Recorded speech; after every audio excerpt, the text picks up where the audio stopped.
since it felt like this. Been a while since it felt like this. Been a while since it felt like this. There must be something wrong.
Hello, everyone. Welcome to Wuxi, China, the final day on the 2024 ISU Junior Grand Prix event, the final event here as well. It's a medal event, the women's free program. It's been an incredibly intense competition, no question. Ami Nakai, Yo Takagi, Yusen Kim, and Yihan Wang, they're all in the battle to see who can qualify for the Junior Grand Prix final. The women's free program, the final event here of the Junior Grand Prix series, starts right now.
所有的朋友一起喊出这10个数字，最后3个数字会留给现场的各位，让我们一起让世界感受无锡的声音。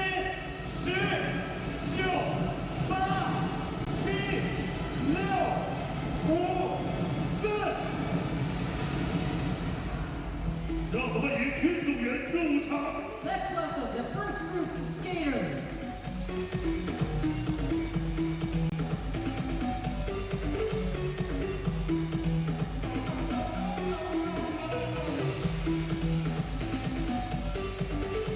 印度选手 Representing India, Harshita Rotani. 科威特选手 Representing Kuwait, Sama Jarak.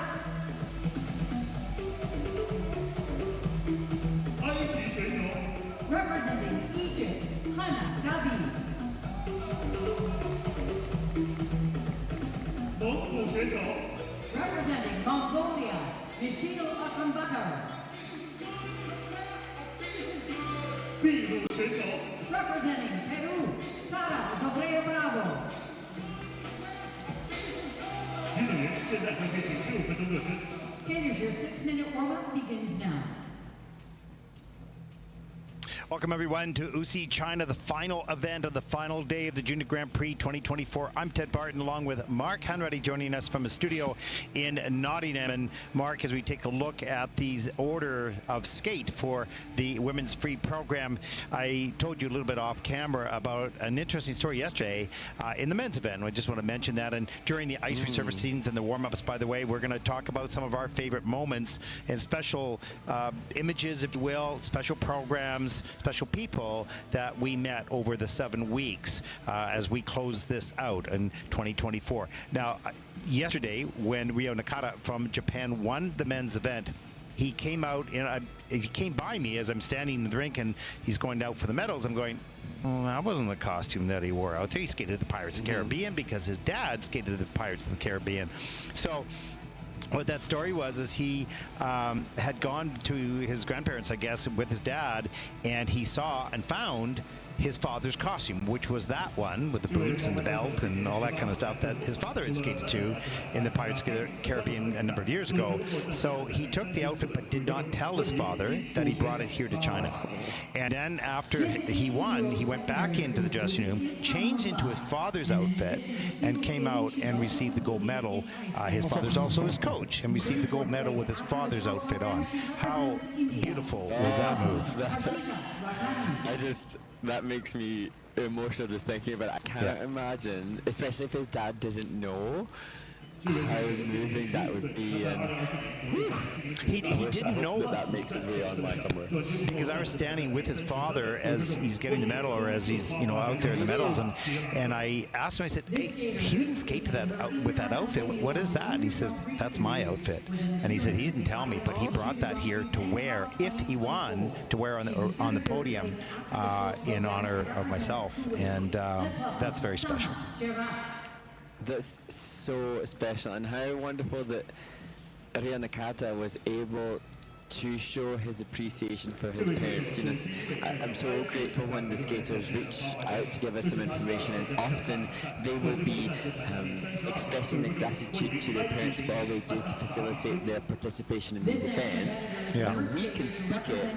Ryo Nakata was able to do something himself that I'm sure that meant more than words could ever describe for his dad. And I'm going to go up 2-0 on the stories now, because you haven't had the chance to think about this, but I just did the interview with Eliana and Ethan Peel, and where they were talking about they have a close family and they couldn't do it. Their dad is their coach, and they couldn't do it without their parents. And Eliana looked at the actually it was Ethan looked at the camera and he said, "We could not have done this without our mother. Our mother has done so much for us." And he looked right at the camera and he said, "I love you, Mom." Yeah. Dad, oh, I can't go. Too much.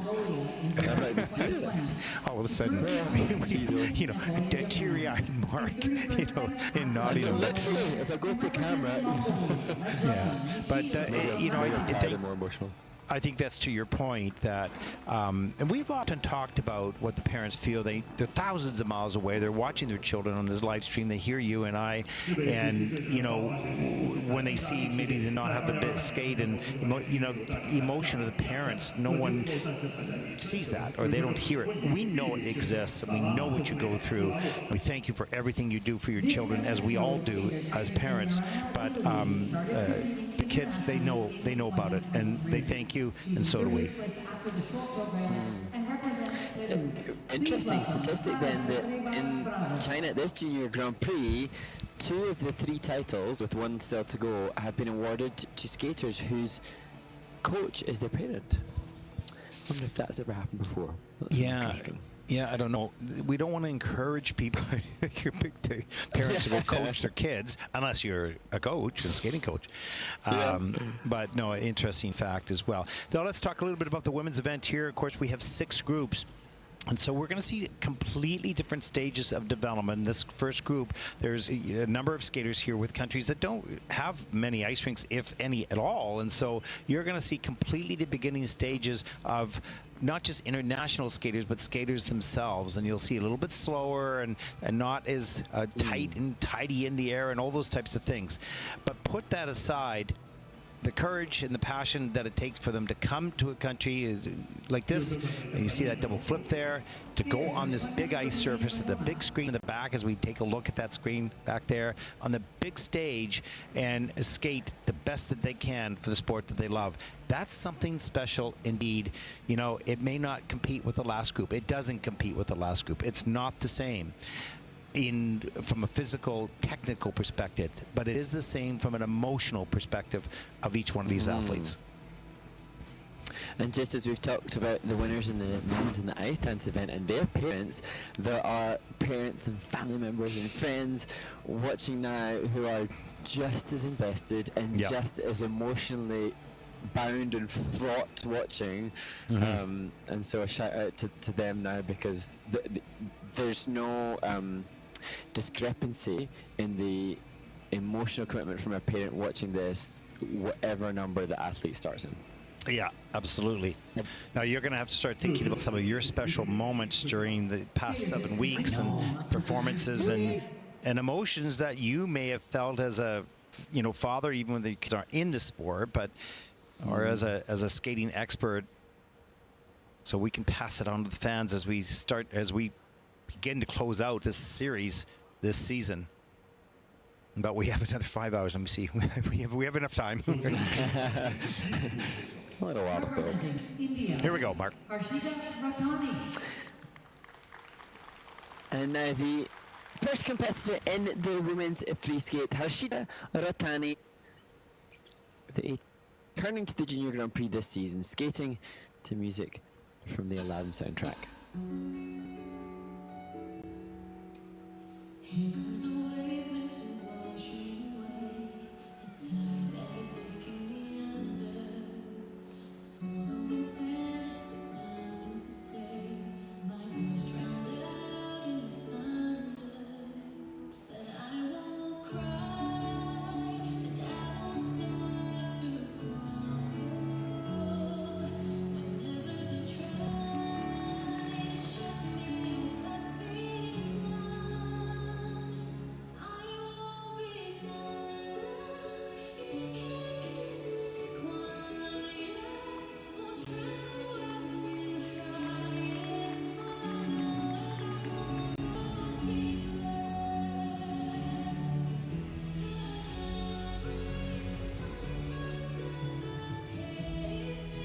Don't you underestimate me. 'Cause I know that I won't go speechless.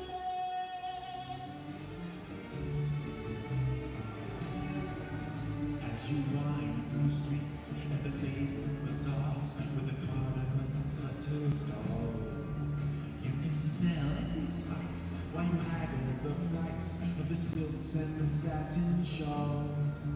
Oh, the music that plays as you move your lays in the haze of your pure delight. You are caught in a dance, you are lost in the trance of another Arabian night. Arabian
印度选手。 Representing India, Harshita Ratani. Harshita Ratani maintains her presentation right through to the bow towards the audience, and of course we can acknowledge with Harshita the comparative lack of technique and the difficulty of the planned program content. But this, a skater who has listed contemporary dance as one of her hobbies, and whilst yes, technically there were areas of the need for more information, you could see Harshita taking that appreciation for dance movement to her program here and periodically and throughout the program, even in this opening, showcasing her awareness of the movement relevant to the music she chose. I so admire Harshita in the courage to come here, and also I would say the passion and the commitment to a sport, even over the courage, because you can see she loves to skate. She loves the ice, loves the choreography, loves the music, and sure that the jumps are not there because they don't have enough time in practice or the facility itself. But wow, she came out here, traveled all around the world to come here and to perform. It's really something very, very special.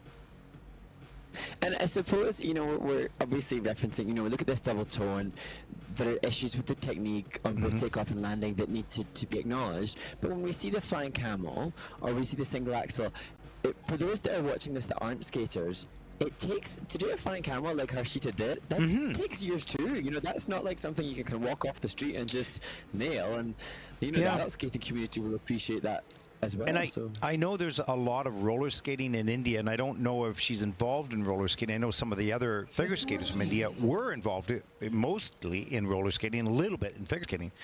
But, you know, it would be interesting to talk to her again. And she is such a charming person, and I had a chance to do an interview with her back in, I think it was 2017, 2018, I can't remember. And she has quite an online presence as well. Let's take a look at the scores for Harshita Ratani. The 23.58 as they clap and appreciate the score for that, and 34.34 for the competition. I think that's her dad actually there as well. Yeah. And first skater out in this event. Or maybe not, I'm not sure if that's her father or not, but here we go. And that's the skater proudly representing Kuwait, Sama Jurak. She's been part of the ISU's development camps, and now will skate to Feeling Good by Michael Bublé. Birds flying high, you know how I feel. Sun in the sky, you know how I feel. Breeze drifting on by, you know how I feel. It's a new dawn, it's a new day, it's a new life for me. And I'm feeling good. I'm feeling good.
Representing Kuwait. Sama Duat completes her free skate, and of course, as we make the comparisons with the early performances in this women's competition, we see some increased difficulty with double flip and double lutz attempts from Sama.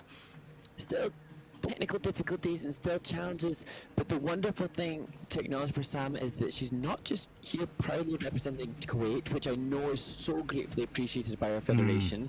I've seen it online, but also to know that she's being supported by the International Skating Union with the likes of the regional development camps. And so we can say, as we look at this double flip, about the need to draw back a little bit more and to push the free leg position down in the air, but the ISU is offering camps and opportunities for Sama and some of her countrymates to amass that information alongside the coaching job that she has from Yulia Martysheva.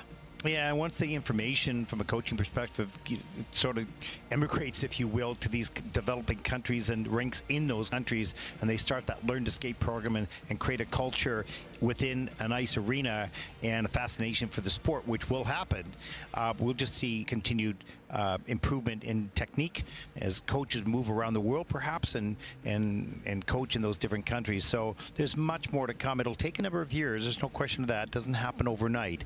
But these skaters that come here to represent the countries in developing nations, ice skating nations, it's so important for the visibility and for the encouragement of young skaters back at home. And that wonderful to see coach and skater smiling, waving, and acknowledging the moment. And what I loved, Ted, is just having seen, I mentioned it in the short program as well for Sama, just knowing the activity on social media for the figure skating Kuwait, and knowing that there's a push behind the scenes as well. This isn't just one individual and one coach and one skater. This is, as you've said before, it's a community, and we're getting to enjoy Sama's commitment to being the spear front, the shop window of that at the moment. And we know that there's an initiative by the ISU to have some people support the development of skating in the Middle East, which is happening, and with seminars and special projects. And we thank all the people involved in that. And to me, I'm so interested to see how other cultures who have never been really exposed to this embrace it. And sometimes when you haven't seen it, and then you look at it, you go, wow, what is that? And how does that work? And, you know, we've had fans follow the Junior Grand Prix for a number of years that never skated, don't have a rink in their country, but they found it online, and they loved it, and they began to follow it. So I think many more nations and many more cultures will eventually be exposed and fall in love with the sport, and we'll see it continue to grow as we've seen over the past few years. The figure skating Kuwait, the quote that I read was, one of their taglines was, skating hard, dreaming big, and pushing limits. There you go. And just intending to be here, that's exactly what they're doing. With whatever stage they're at. 26.54 was her personal best. It is a new season's best with a 28.17. That puts Sama currently into first place in the free program with 42.45 total competition score, and as she takes over the lead just very early on in this event.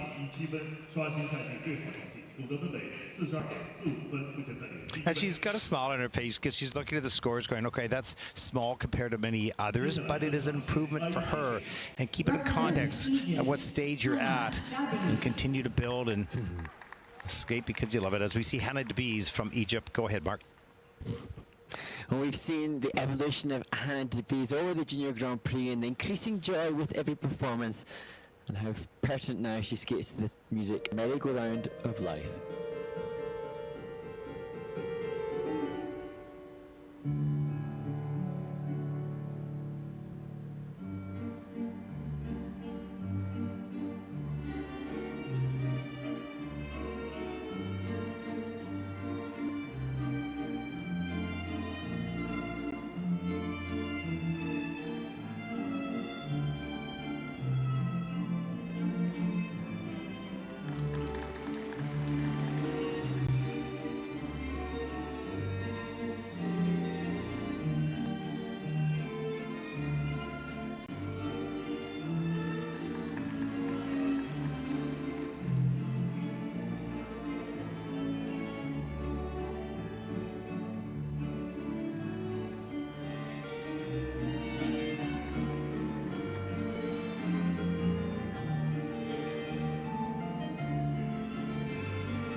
Well, Mark, this is just remarkable. I have watched this young woman since she entered the Junior Grand Prix a number of years ago, really timid and afraid and nervous and excited and all those things. And this was the best she has ever skated in the series of competitions with the emotion. And she knew that at the end, she was so emotional at the end, she just sort of fell to the ice, lost her balance. But thank God it was after the program.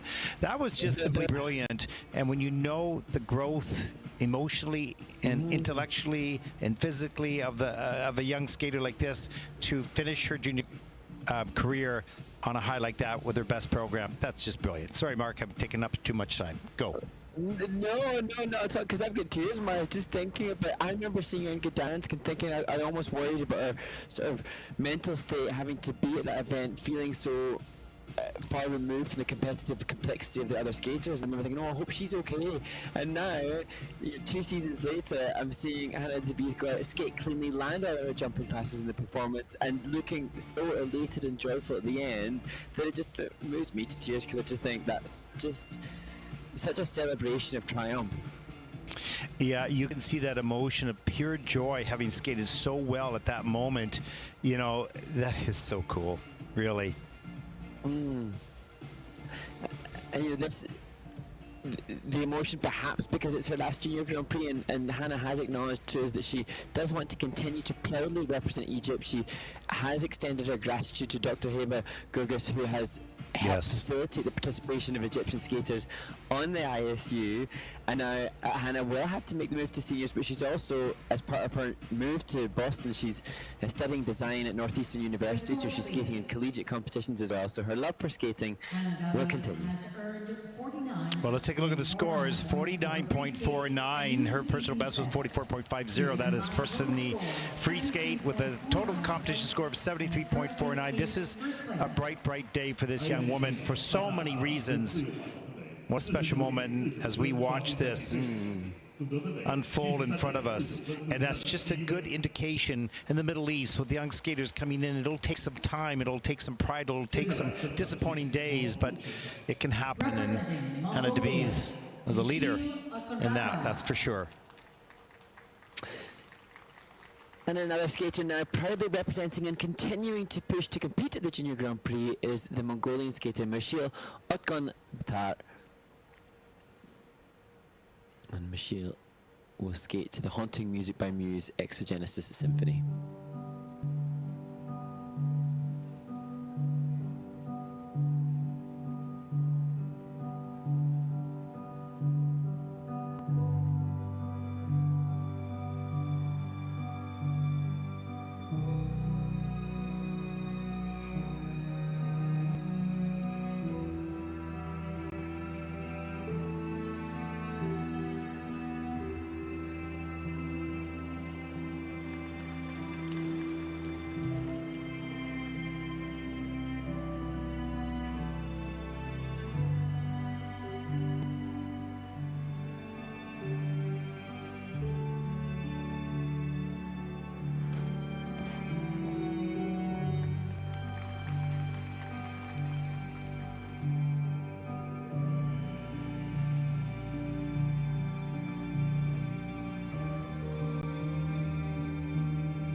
Michelle Utgun Batar, and of all the skaters that we've seen thus far in the competition, Michelle definitely demonstrates the skating skills and the best jump technique. And the first triple jump that we've seen attempted, so a skater in a relatively different league of potential for scoring, but of course on this occasion, the potential there, but the reality of the performance wasn't anywhere near what she's capable of. Yeah, Michelle really looks like she's got some good technique and strong enough, but she doubts herself a lot. And you see in competition, she gets a little bit tight and a little bit nervous. And then when things start to go wrong, it's hard to put it back on track. And that can be attributed to not enough training time, not enough ice time. I'm not sure what the training situation is, but she's got some lovely things. It's a good take off and didn't get all the way around and didn't land on one foot. There's the double lust, single toe. So now she's okay. What's going on here? I singled that little forward on the double flip, gets into the double toe. That's nice. Nice spiral there. So she has some really nice moves. Look at the speed she picks up on that corner, but then I think just doubts herself a little bit as we see a change of edge on the sit spin mark. And Michelle did acknowledge that she couldn't jump for 3 months, and she comes to this event with less tech content than she is capable of. So she's capable of more triple jumps in practice isolated before the injuries that she's endured. But it's so difficult to be competition ready, and getting back from injury is one thing. Being able to then return to the form technically that you had, another thing. But then to be program ready and program fit, that's the next stage this season. 54.16 is season's best, and this is a 46.11, and you can see she's upset, with that, of course. Puts her second in the free program with a 72.16, and I feel like a parent. Like I want every single one of these athletes to be happy and to enjoy this moment, and when they don't, your heart sinks.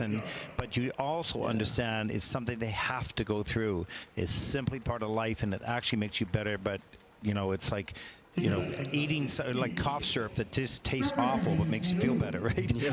Makes you better in some way. Yeah. And now to the Peruvian skater, Sara Zafria Bravo. And Sara, this season, maintaining the same free skate as last year.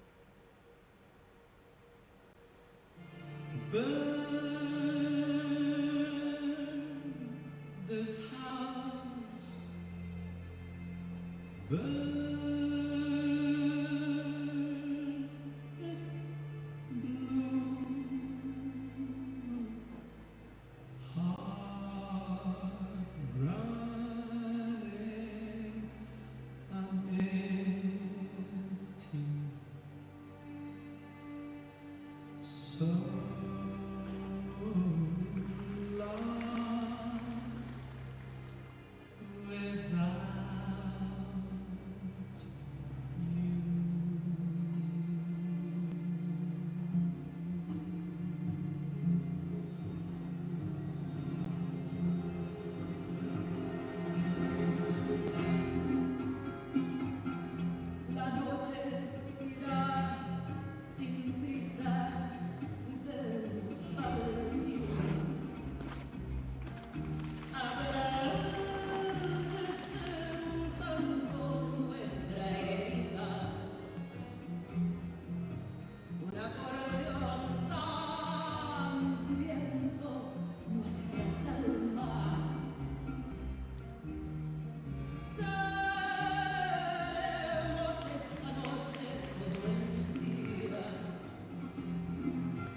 Sara Zafria Bravo representing Peru, showcasing again as we progress just in this first group the generally better technique and starting to increase the difficulty with the likes of triple loop included, as Manolo, who originally is Peruvian, part of the production team, proudly waves Peruvian flag. That Manola, he moves everywhere. He's like a secret agent. He's representing every country. I don't get it. Like he's on the camera, he's Manolo waving a flag.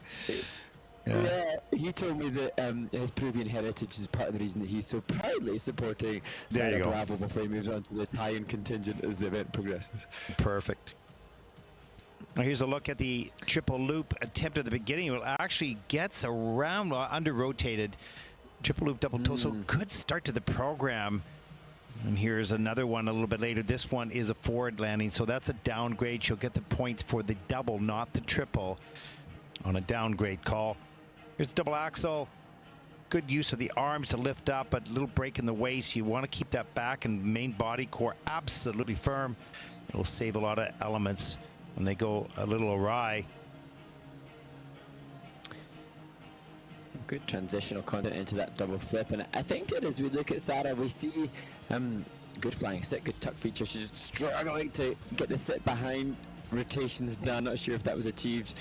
The technical panel giving it a level 1, but you see such a great example of the progression season on season. She's obviously still working through acquisition of clean triple in competition, but well prepared, all the double jumps of good technique, and skating skills are progressing too, and well trained, you know, really well trained, not fatiguing towards the end of the program.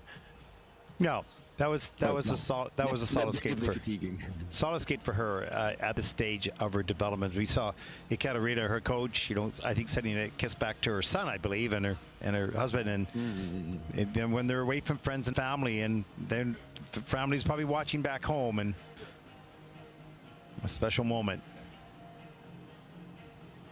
for coach and skater. And so out of 11 of those elements, 8 were under review. One more is just being finished up here. And so 1, 2, 3 elements were under rotated. 1 is downgraded and 1 is on the quarter. So rotational completion is a little bit of the issue. The basic mechanics of the takeoff pretty good. A little slow. You want that momentum. That speed is momentum. It's energy. And if you convert that energy, which you use to build up to the jump, into fast rotation position, it all works for itself. You don't need to fight very hard for it because the momentum will carry you through it. But if you're going too slow, you have to really use a lot more muscles, and you tend to yank and pull and jab, as we see Peru proudly on the back of that tracksuit. And here are the scores. 47.39 is her personal best score in the free program. And we'll see as we continue to wait. And that's a 3 minutes and 30 seconds judging time for this one skater, but there was a lot of elements to review, and you know, depending on how the skater skates, if they're really clean, without a doubt that those scores come in really quickly. But if there are a lot of little messy landings and there's a lot of replays, then it takes a lot longer, of course. Let's take a look at the scores for Sara. 54 points. They look pretty happy with that. That's first in the free program so far, with a total competition score of 81.77. And that'll put Sara currently in the first place. Nice job. She looks pretty happy with that.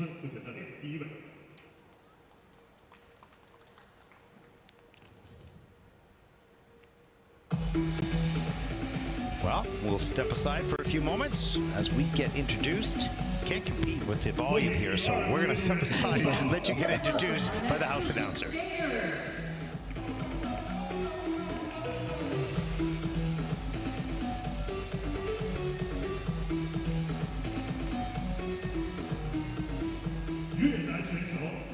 From Vietnam, Le Quang Dieu.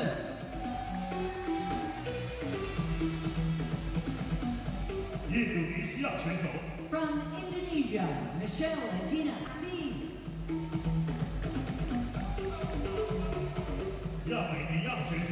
From Armenia, Sophie Karapetyan.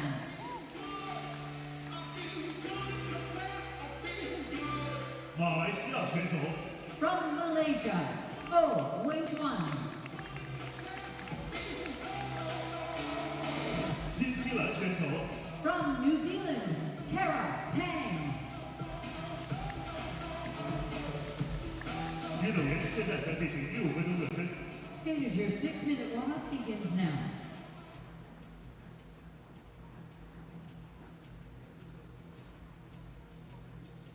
Second group of women on the ice for the free program here on the final day of competition. And Mark, let's continue on now. I dominated the first warm-up with some of my stories. How about you? What do you got? What do you got for us here? I know you're going, oh my God, I didn't think. Some of your impressions throughout the series. So my impression. That was articulate. Sorry. Asking you offer just before, perhaps it was between the events of the ice dance competition and this women's event, about overriding thoughts of this season's Junior Grand Prix, and my feelings are very much the same as they were over the past 2 seasons that I've joined you, Ted. However, this year, in addition to my gratitude to being able to represent the skaters and support the sport, one of my primary takeaways, and one of the things that I've been most inspired by you this season with, Ted, is your acknowledgement of listening to the opinions of those fans and viewers, and not just that, so not just listening and wanting to hear, because of course we beg for the questions, we're always like, okay, send us questions. It's more of the acknowledgement. What really was one of the events, I think, partway through this series, where you said that you actually do almost want to hear the opinions of the naysayers, and I am about to be very honest in acknowledging that our sport, as a subjective sport, and it's a very competitive sport where everybody is competing, often one-on-one, competitor against competitor, or dance team against dance team. In any elite competitive arena, figure skating or be it another sport, competitivity can sometimes extract less than glorious human character. And so there's been many an occasion when I've heard people, gossiping and complaining, because that's, I think, a human self-defense mechanism. When you feel vulnerable, you then tend to pick on things. But you, Ted, were saying, oh no, I'm quite happy to hear from the naysayers, because we're in a fortunate position of being able to take on board opinions, even if they're framed in a negative manner, but able we can then present them and reframe them for the growth of the sport. So sometimes online, and I'm so glad about the Straight Parts campaign, which is eliminating the abuse and trolling of these young skaters, but sometimes when I see people complaining about the sport, complaining about what they think should be changed, and they're moaning and whining, and I think, oh goodness me, previously I would have thought, oh shut that up, moaning whiner in the back. Now, thanks to you, I'm saying, oh okay, I'll hear your moaning and your whinging and your complaining, and I'll try to extract the grain from that which maybe is relevant to the pursuit of better involvement in the sport for spectators or fans. Yeah. So that is my big takeaway. No, well, that is interesting. Like, that came out of the blue on me there. But Sorry. No, but it's interesting because I feel it's hard to hear not what people are saying sometimes. It's hard to hear how they say it with anger. And sometimes we get caught up with the emotion of the delivery and not the content of the message.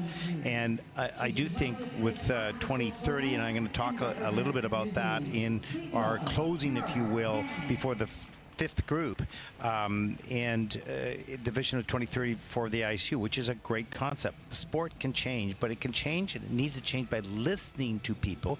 You may sift through all of that and say, here's some ideas that are actually doable, and here's, right away, and some things that'll take a while, and some things that don't make sense, right? But if you don't seek input and you don't listen to the input, then no one can help you but you. And this is the one thing I've learned, being as old as I am, is that I know what I don't know. And I also know that, quite often people don't like people for their attitude, but they didn't listen to the message. They just stop listening to content and they start listening to delivery. And that is very difficult because we're human. We don't like the way people speak, and I don't like the way people are negative and angry and all this kind of stuff. But dig deeper, go behind that and find out, is the message they're saying, does it make sense? And that's hard to do, but it's important. And we encourage everybody, including the ISU, to give an ear to the fans and give an ear to other people, listen to it all as they travel along the 2030 vision and see how we can change the sport and make it grow worldwide. And finish with that. Yeah. I mean, there's got to be some people that are just inherently constantly negative, moany, whiny people, and you know they might move from one negative moan to another negative moan. But if we can see within that negativity something that's pertinent, we'll take it. I got to tell you, that rolled off your tongue really easily. Negative, right? That was funny. Yeah, and I don't think people always mean to be that way, but they're passionate. And when you see a passionate person, passionate people sometimes scare other people because they hear the passion, they don't hear the message. And so, yeah, anyways. But we want passionate skaters. Yeah, sometimes the ones that, you know, shout the loudest are the most passionate, and then they get even more frustrated when they don't feel like they're being listened to. Yes, but that's sometimes right. their passion is framed in such a moody way that I'm like, oh, I'm switching off from that. Yeah, exactly. Well, it's the complications of human beings. You know, whether it's government or whether it is your work, or whether it's family, friends and family at home. You know, it's communication styles. It's really interesting. So, okay, we covered up this warm up rather nicely. Well done. Oh gosh. Yeah. Don't give me a question again. I'll take you 6 minutes and we'll have to lengthen the warm-ups. Okay, here we go. Group number 2 on the final day, the final event of the Junior Grand Prix. Let's go. Take it away, Mark. And opening this group, Huang Duotley, the Vietnamese skater, in 29th place after the short program, skating to the fiery and passionate music by the Gotan Project. Popular piece, Santa Maria.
Well, Mark, this is one of the, it doesn't matter the level of the skater, this is one of the types of programs that are so frustrating for a skater because this young woman singled 5 of her double jumps. And so you feel helpless because you've got to go through the program and you can't make the correction. Maybe you don't have enough time or have enough experience to do so. And it's very, very disappointing. And it's really a difficult thing to deal with. The program itself, so what? You know, it wasn't the program that you had designed. But can you get past that emotion of what happened? And, you know, it's really, really tough. But we know that as she tries the double axel at the top of the program, we know that these moments do make you better, but it doesn't feel very nice. There's the double Lutz, double toe, but downgraded, I think, or under-rotated, actually, and 2-foot landing.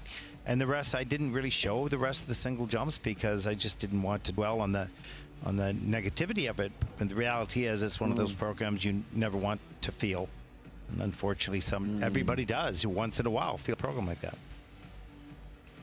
And some of the transitions that you caught, Ted, independent of the mistakes on the jumping passes, showcase a skater that's got good quality. If you were to look at the transitional content, you would assume, yep, skater with the body awareness that she possesses in the transitions, you wouldn't be surprised if you saw triple jumps done cleanly. But I've been there. My mistakes as a free skater were often to pop, and I hated myself for it. But the desire to jump and to triple, when the timing's not worked on the first jumping pass, then you pop again and you tighten up and you snatch. And so I completely understand where Hyung Ju Lee from Vietnam was feeling and coming from. It's just one of those stages of evolution for the skater to learn from. Yeah, it's hard to explain to someone who never skated and they see this and we're talking away and they're trying to figure out what we're saying versus the image that you're seeing on the screen. And you see the disappointment, but you're going, well, she still skated. What are you talking about?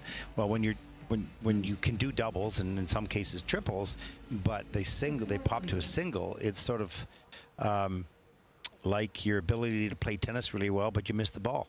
You know, you're woofing on the ball. Something completely unusual and unexpected and not desired. Free program score, all the personal best is 49.35. This is a 45.41. That is 4th in the free program. The total competition score is 73.78, and that will put her currently into 2nd place.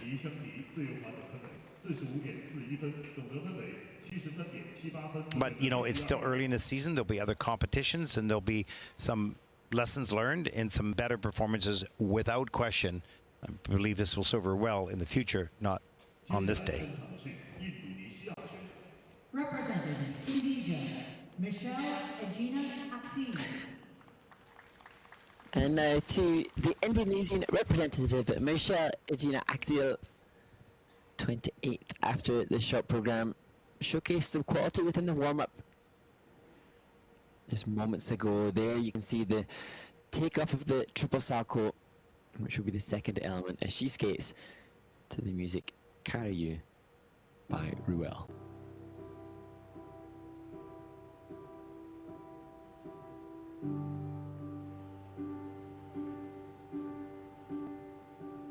I know it hurts, it's hard to breathe sometimes.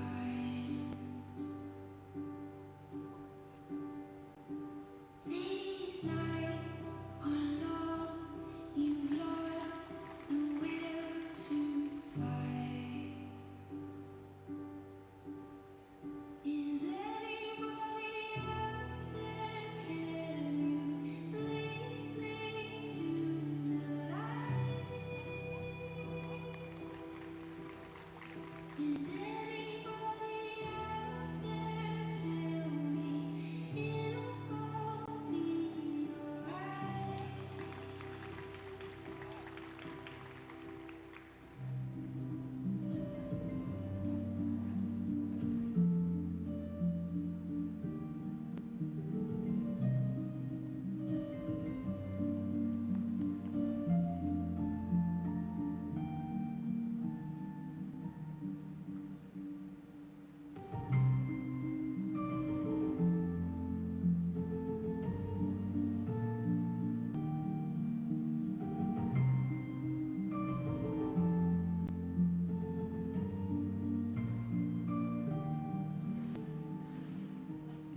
Michelle Tina Axel, representing Indonesia, completes her free skate, and Representing Indonesia. I think she will be frustrated because obviously before she took to her start position, she was simulating the back inside edge takeoff of the Salco, that the most heavily weighted jump in the program for Michelle, which she would have been so desperately keen to secure the fall on that. Perhaps a frustration, but a skater that, like others, has to sacrifice so much to be able to access the training time that she does have. Her rink so far from home. As we see her opening start position in a beautiful, beautiful dress, Ted. I know that's not pertinent all the time, but she No, wears it well. but I do think she had some other success in this program. She, the double combinations, the doubles were pretty good. She tries the triple Salchow there. That's under rotated, takes the fall. Well, here's a double axel a little bit later. Gets that done. Pushes up into a single axle sequence, and there's the double loop combination. It's a little loose in the air, of course. You want those ankles to be very tight and the legs to be absolutely stuck together so you rotate efficiently and quickly. Nice layback with a Bielmann spin. That is in there at a level 2. Two of the features is 3 jumps in there, a double flip Euler, double Salchow. And go. Sorry, Ted. I was just going to say that obviously with the triple Salchow, which is a focus for Michelle, which is wonderful, as Coach Alberto acknowledges, the obviously she'll be working on the increased triples, but over the season ahead and perhaps the next couple of seasons, she'll still be likely to be including some double jumps as she amasses more difficulty, but you just hope that she'll keep pushing for longer running edges, working on the landing position, so that the grades of execution of the doubles in this program go positive instead of the fractional, just negative grade of execution that they currently have, because she was a little premature in putting the left leg down on each of the landings. The scores, please. Well, let's take a look at the scores. A 61.56 is her personal best score, and she is a 61.77. So really, that is her new personal best, and that'll put her into first place in the free program with a 93.04 for a competition score. That puts her currently into first place, and now she's saying, "Oh, okay, that's what she was feeling about what she did, and now when she sees the results, she says, okay, it wasn't as bad as it felt, right?" I'll take it. Yeah. There's the heart. Yay. Representing Armenia, Sophie Karapetyan. And now to the Armenian skater, Sophie Karapetyan. And Sophie will skate. It's a man's world. This is a man's world.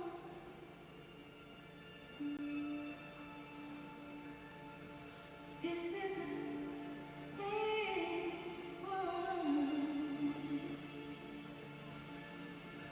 But it would be nothing, nothing without a woman.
亚美尼亚选手。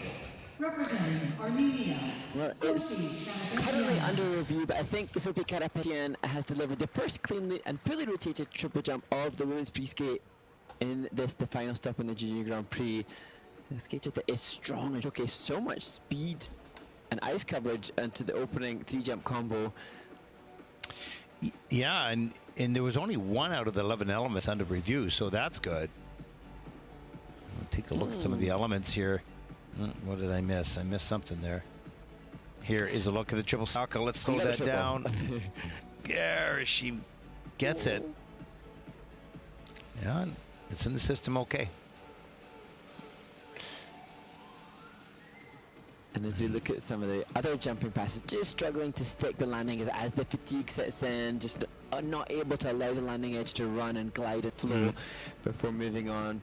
And interesting, as we were talking yesterday about coaches, Sophie had explained she works with Gegam Vardanya, and she also had a tiny little bit of help from Irana Epakyan, a choreographer that I know who's just an amazing human being and such an inspiring coach. And great to hear that, although it was just a short-lived bit of time that they spent together, how another human can inspire a human. And you know, whether or not the choreographer in this instance had an impact on the actual choreography, or whether or not they just gave renewed enthusiasm to continue, that could be the greater impact, as Katerina on this occasion supports Sophie in the kiss and cry here.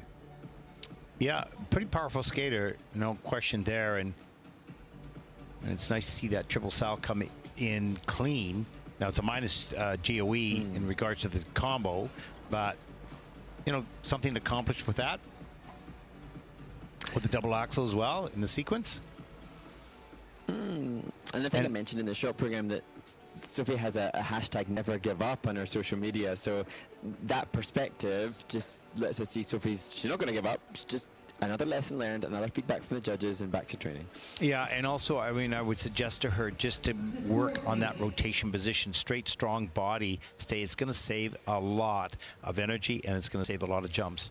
So not breaking at the waist as much as you feel you want to. Keep that back straight, keep the body firm, and that is going to help make much more efficient rotation, quicker rotation as well. As a nice conversation as we wait for the scores with the Katerina. Sophie Karapetyan. And here is the score. Her 68.93 is her personal best. This is a 63.01, but it is the first place in the free program so far in the competition with a 95.47, and that'll put Sophie currently also into first place. Still pretty early on in the competition. 93.01分，总得分为95.47分，目前暂列第一位。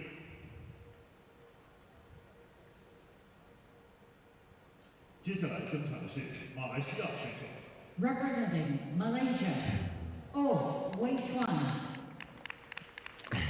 Well, I wasn't sure she was actually on the ice. That was such a close-up. Yeah, it was interesting. I love to see the skater's final preparation. Wei Xuan Oh, a little inhale and sigh as she summons the mental and physical reserves necessary to get through the next 3.5 minutes of her free skate, performing to music by Andrea Vanzo, the track Soulmate.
Wei Zhuan Oh, representing Malaysia, had such a mature program composition. I've written down amazing split jump, fantastic choreo slide, the stop in the middle of the program from the composition perspective, the musicality, that was brilliant, as was the closing of this program. And I'm immediately looking to see who's a choreographer. There's a person listed as Jiang Wan and Dian Hussein Ma, but the combination and team effort there in the choreography, really well done. Yeah, and not only the choreographers, but she did it properly. She did it lovely. She has a feel for the music and the movement. So we slowed down some of those. There's the double axel, double toe loop right off the top of the program. Let's see what happens here in the triple Salchow. That is forward. So that's a downgrade for sure. It gets the value of a double as opposed to the triple, which she didn't complete. Rotation on. Here's a double axel. This is on the, I think, let me just see, that one is, yeah, that's on the quarter, so they say. Whoa, and there's that, just got too far back on the heel and the steps and has to take the fall. There's a 3-jump combo, double flip, double loop, double toe. That was well done. Flying camel here. Point that toe. Come on, get that toe up there. Yeah. Otherwise, Mark is going to come out. Listen with turnout. Yeah. And it's such a small part of your body, that foot, your brain does not go down to it and use the muscles to point it. As we see the final moves here, really nicely done. Beautiful. She does not have a personal best or a season's best. This is the first time on the Junior Grand Prix. I don't know if you've got one from another competition in your research, Captain. Well, I knew that she had beaten her short program score from the Asian Open Figure Skating Trophy, which was just last month, September the 2nd. As for the free skate, I haven't written that intel down. But what I do know, irrespective of the score here, is that Wei Zhuan has a musical sensitivity and a dance movement appreciation that I really like. I'd like her to maybe source a ballet class just to refine the feet. But maybe she needs to focus more on the triple jumps. No, but I agree with that. She has a real sensitivity to dance and to movement. And, you know, as I mentioned, your like in your fingers or your wrists or your ankles, you know, those small, at the end of a limb, your brain has to go down to the end of that limb and say, no, turn that toe just a little bit. You're going such a small part of the body, and if you don't see it, they have to feel it, and so that's a hard thing to happen sometimes if it's not 100% natural. Let's take a look at the free program scores for Wei.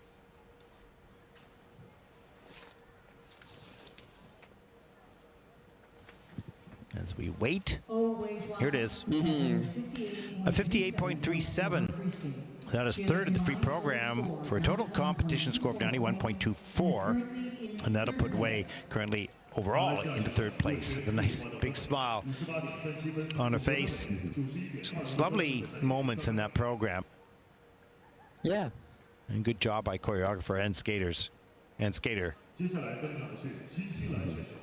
Representing New Zealand, Kara Tang.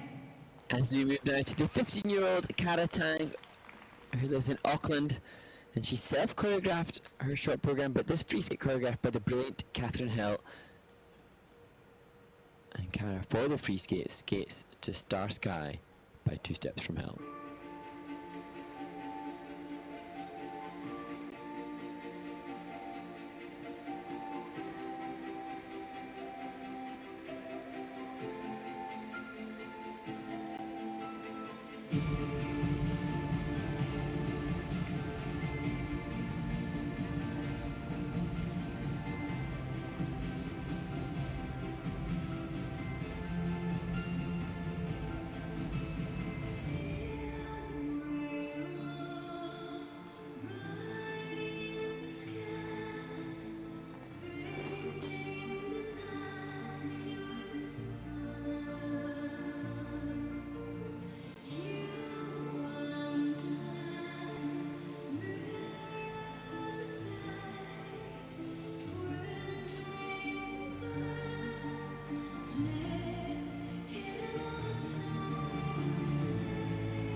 Cara Tang from New Zealand, and such an interesting skater. Mark, I noted offline here that she has some really interesting moves and really, classy, and then pops a jump, then gets a little disappointed, then does a really interesting, unique choreographic move, and then skates really strongly, and then pops a jump. And so a little in and out of the performance. But if you look past the mistakes, she's got some very, very nice qualities overall in the program, but not enough technical content to compete at a higher level.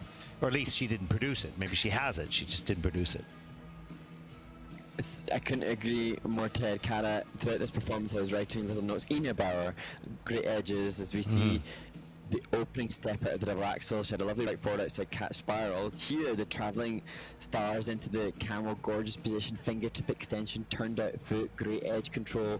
So many attributes suggesting she's been really well trained in basic skating skills, just not the confidence to commit. Oh, that one was okay. Yeah. Bad timing on your part.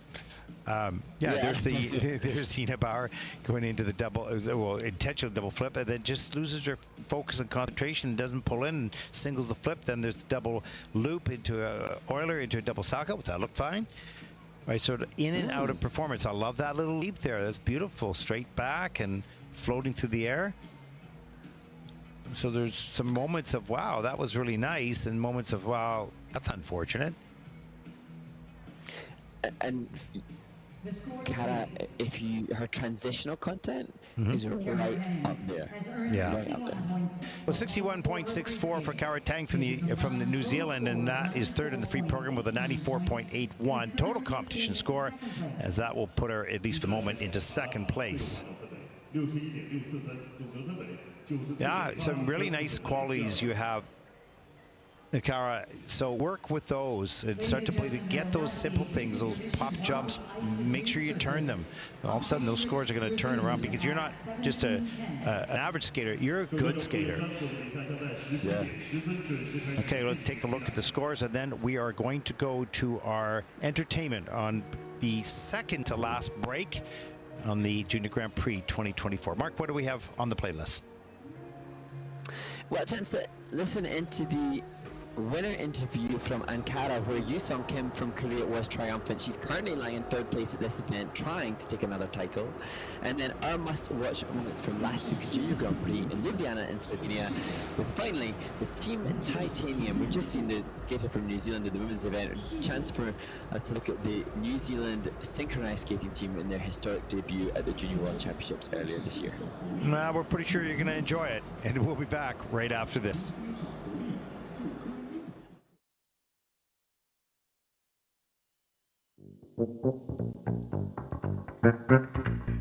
Here in Ankara with the women's champion Yoo-Sung Kim of Korea with a 198.63, an absolutely brilliant free program. And I wanted to ask you, you looked so comfortable during your performance.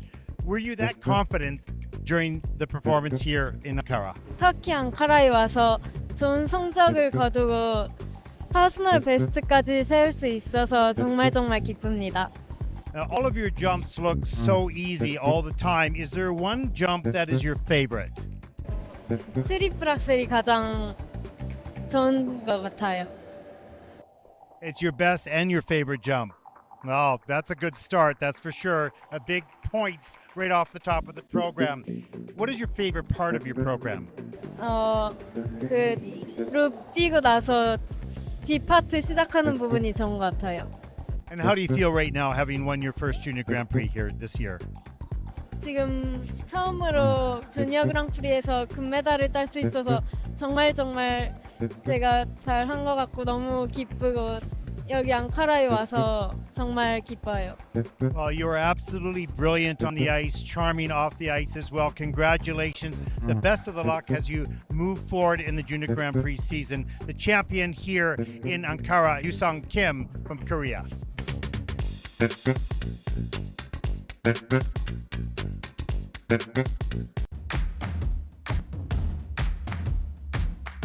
We've just finished watching a wonderful week of skating in Ljubljana, Slovenia on the ISU's Junior Grand Prix Series, and a chance now to reflect and think back on the must-watch moments. Ted, share with us some of your favourites. Well, thanks, Mark. In the men's event, Jacob Sanchez from the United States scored the 5th highest ever junior men's short program score with an 85.09. You will not want to miss that short program. Absolutely brilliant. Mark, what about the dance? Well, the dance event was won by Arina Pidgena and Artem Koval. They secured a huge 7-point improvement in their free dance as a new personal best, and the significance and poignance of their win here really pertinent to the team and all that they thank their families and their support, not being able to return to see their family for over 3 years for Artem. So a really emotional ice dance competition. What about the women's event, Ted? Well, in the women, Sophie Jolene von Felten from the United States wins the event, and she was the first junior skater ever to land 3 triple axels in one event. It was an absolutely brilliant display of technical prowess and a wonderful program skating as well. That's a historic moment, really. It's a must-watch. Mark, what about your personal must-watch moment? Well, so many amazing moments in Ljubljana and Slovenia at this Junior Grand Prix, but for me, one of the standout must-watch moments from the men's competition comes from Arlet Levandi, the Estonian, who finished 6th in this event, but the composition and the presentation of his free skate had some of the most detail and commitment throughout the performance that I've seen from some juniors and seniors, and definitely, for me, a must-watch moment. And for you, Ted, any other standout specific must-watch moments from other competitors? Yeah, it was such a special moment for Julia Labranchak from Slovenia, skating her very last Junior Grand Prix event as she will move on into seniors. It was a clean program, and she started sort of a landslide of clean programs after her. It was very special indeed. Some tears were shed in the stands and in the kiss and cry. It's a must-watch. And for Madison and Evan, what were your must-watch moments from this event? Hey everyone, I'm Madison Chalk. And I'm Evan Bates. After watching the Junior Grand Prix in Ljubljana, our must-watch performance is the free dance from Caroline and Brendan Mullen. They performed their free dance with elegance, grace, and poise, and floated across the ice from start to finish, carrying great speed and seamlessly weaving technical elements into their choreography. Great job, guys, and congrats to all the skaters. And that concludes our must-watch series at this stop in Ljubljana, Slovenia. Stay tuned to join us next week for the final stop on the International Skating Union's Junior Grand Prix series, where we'll find out which skaters and which teams will secure the top 6 spots at the coveted Junior Grand Prix final in December.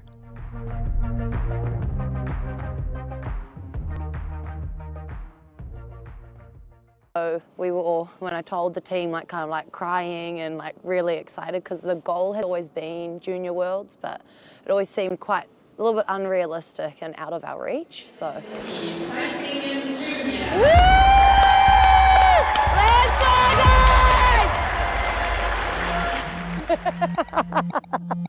Good timing, good timing.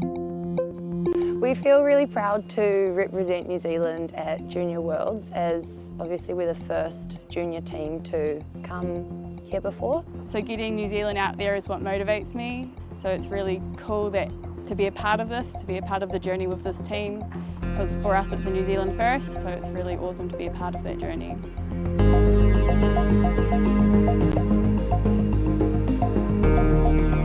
We've always just competed against ourselves. There's no other junior team in New Zealand, and the first time we travelled was to Sydney for the Sydney Synchro Festival in September last year.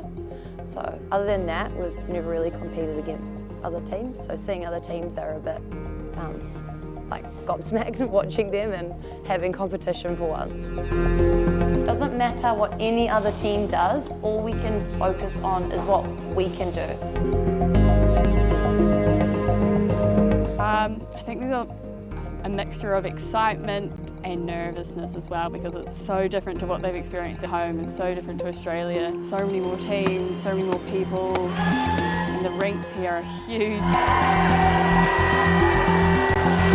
I think they're hoping to have a good, clean skate and to improve on their mark from Sheffield. I think that's what their main goal is. I want them, and I really hope for them, that they can do the best that they have skated to date. We actually got personal bests a few weeks ago in Steel City Trophy for our short program, and I'm hoping that we can continue to make some more improvements and get a new personal best. Just do the best that we possibly can. Have fun, make memories, show that, you know, it's possible that we can be here. and we deserve to be here. Please welcome on the ice from New Zealand Team Titanium Junior.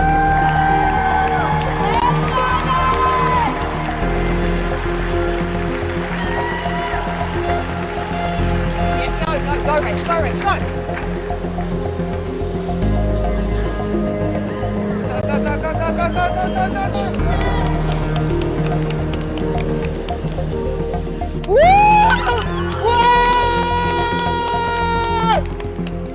I know you probably don't all feel 100% happy, but I'm really proud of you. And remember, you've never skated in front of a crowd like this, have we? How many times have we even skated against other teams? No, this is our third. This is the third. Okay? Third time we've ever skated against other teams. We've got free skate tomorrow. Now that you've had an opportunity to skate in front of the crowd, we can be more relaxed going into tomorrow and more confident. Yeah. Okay? Well done. In 2022, we didn't qualify for New Zealand Nationals, so we didn't have any opportunity to go internationally because they won't let us travel if we haven't gained the correct TES in their what they've set. Despite that, we were able to do an exhibition skate at the National Championships and get some points for that, which was really hard for the team because that was their first year competing in junior and we hadn't really done many competitions. They just treated it as if it was competing at national champs and we worked harder. Next year, obviously, we got to nationals and now qualified for Junior Worlds and here we are. We also only had 13 skaters at nationals, so since October we've gained 4 new skaters to meet the minimum requirements, and so yeah, I think they've shown a lot of resilience over the years.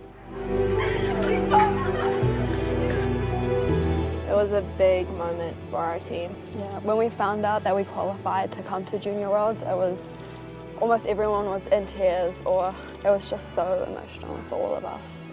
To see that like Tracy's hard work and dedication has really paid off, we were really happy for her, and we were all crying because we were happy for Tracy.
Just never give up. If you want to achieve your goals, just keep persevering, work hard, keep pushing through. Like, nothing is unattainable, as we've learned, because we didn't think we'd be here, but here we are. The team's worked really hard. Just my message would be just keep pushing through. No matter how hard times feel, it doesn't matter. There's always going to be a better day ahead.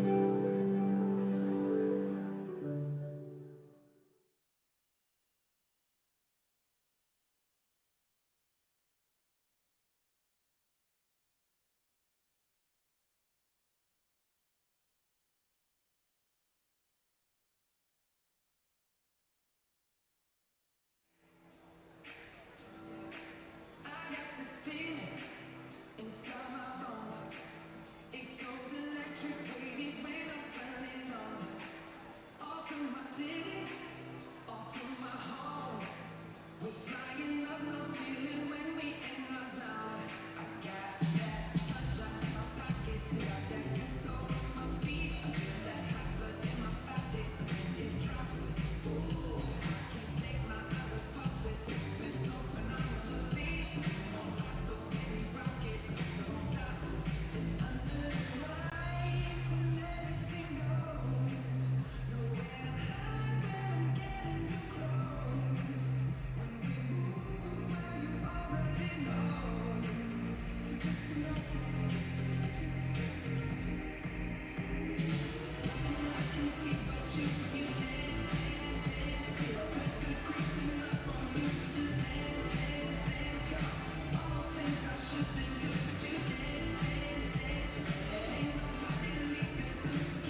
From Kyrgyzstan, Jasmine Schlager. 新加坡选手 From Singapore, Vienna Shenro Link. 中华台北选手 From Chinese Taipei, 汤哲勋，芬兰选手 from Finland, Minja Peltonen. 法国选手 And from France, Milana Moiseko. 运动员现在将进行6分钟热身。 Skaters, your 6-minute warm-up begins now. Welcome back, everyone, to Wuxi, China, the final Junior Grand Prix event of this season. As we take a look at the start order for Group Number 3, currently on the ice for their 6-minute warm-up. I'm Ted Bard, Mark Hanruddy, joining us from his studio in Nottingham. And we're starting to wind down on the Junior Grand Prix. Mark, any more thoughts that you have? We got to kill like at least 5 minutes here, so... Maybe I shouldn't use the word kill. We have to spend these 5 minutes. So do you have any other thoughts of your experiences during this season or during any of your Junior Grand Prix experience? I've done this for now for, this is my 11th season, I think, and I've always loved it. I've never gotten tired of it. I always look forward to it because there's something special. And, you know, tell us a little bit about your overall impression and experience so far.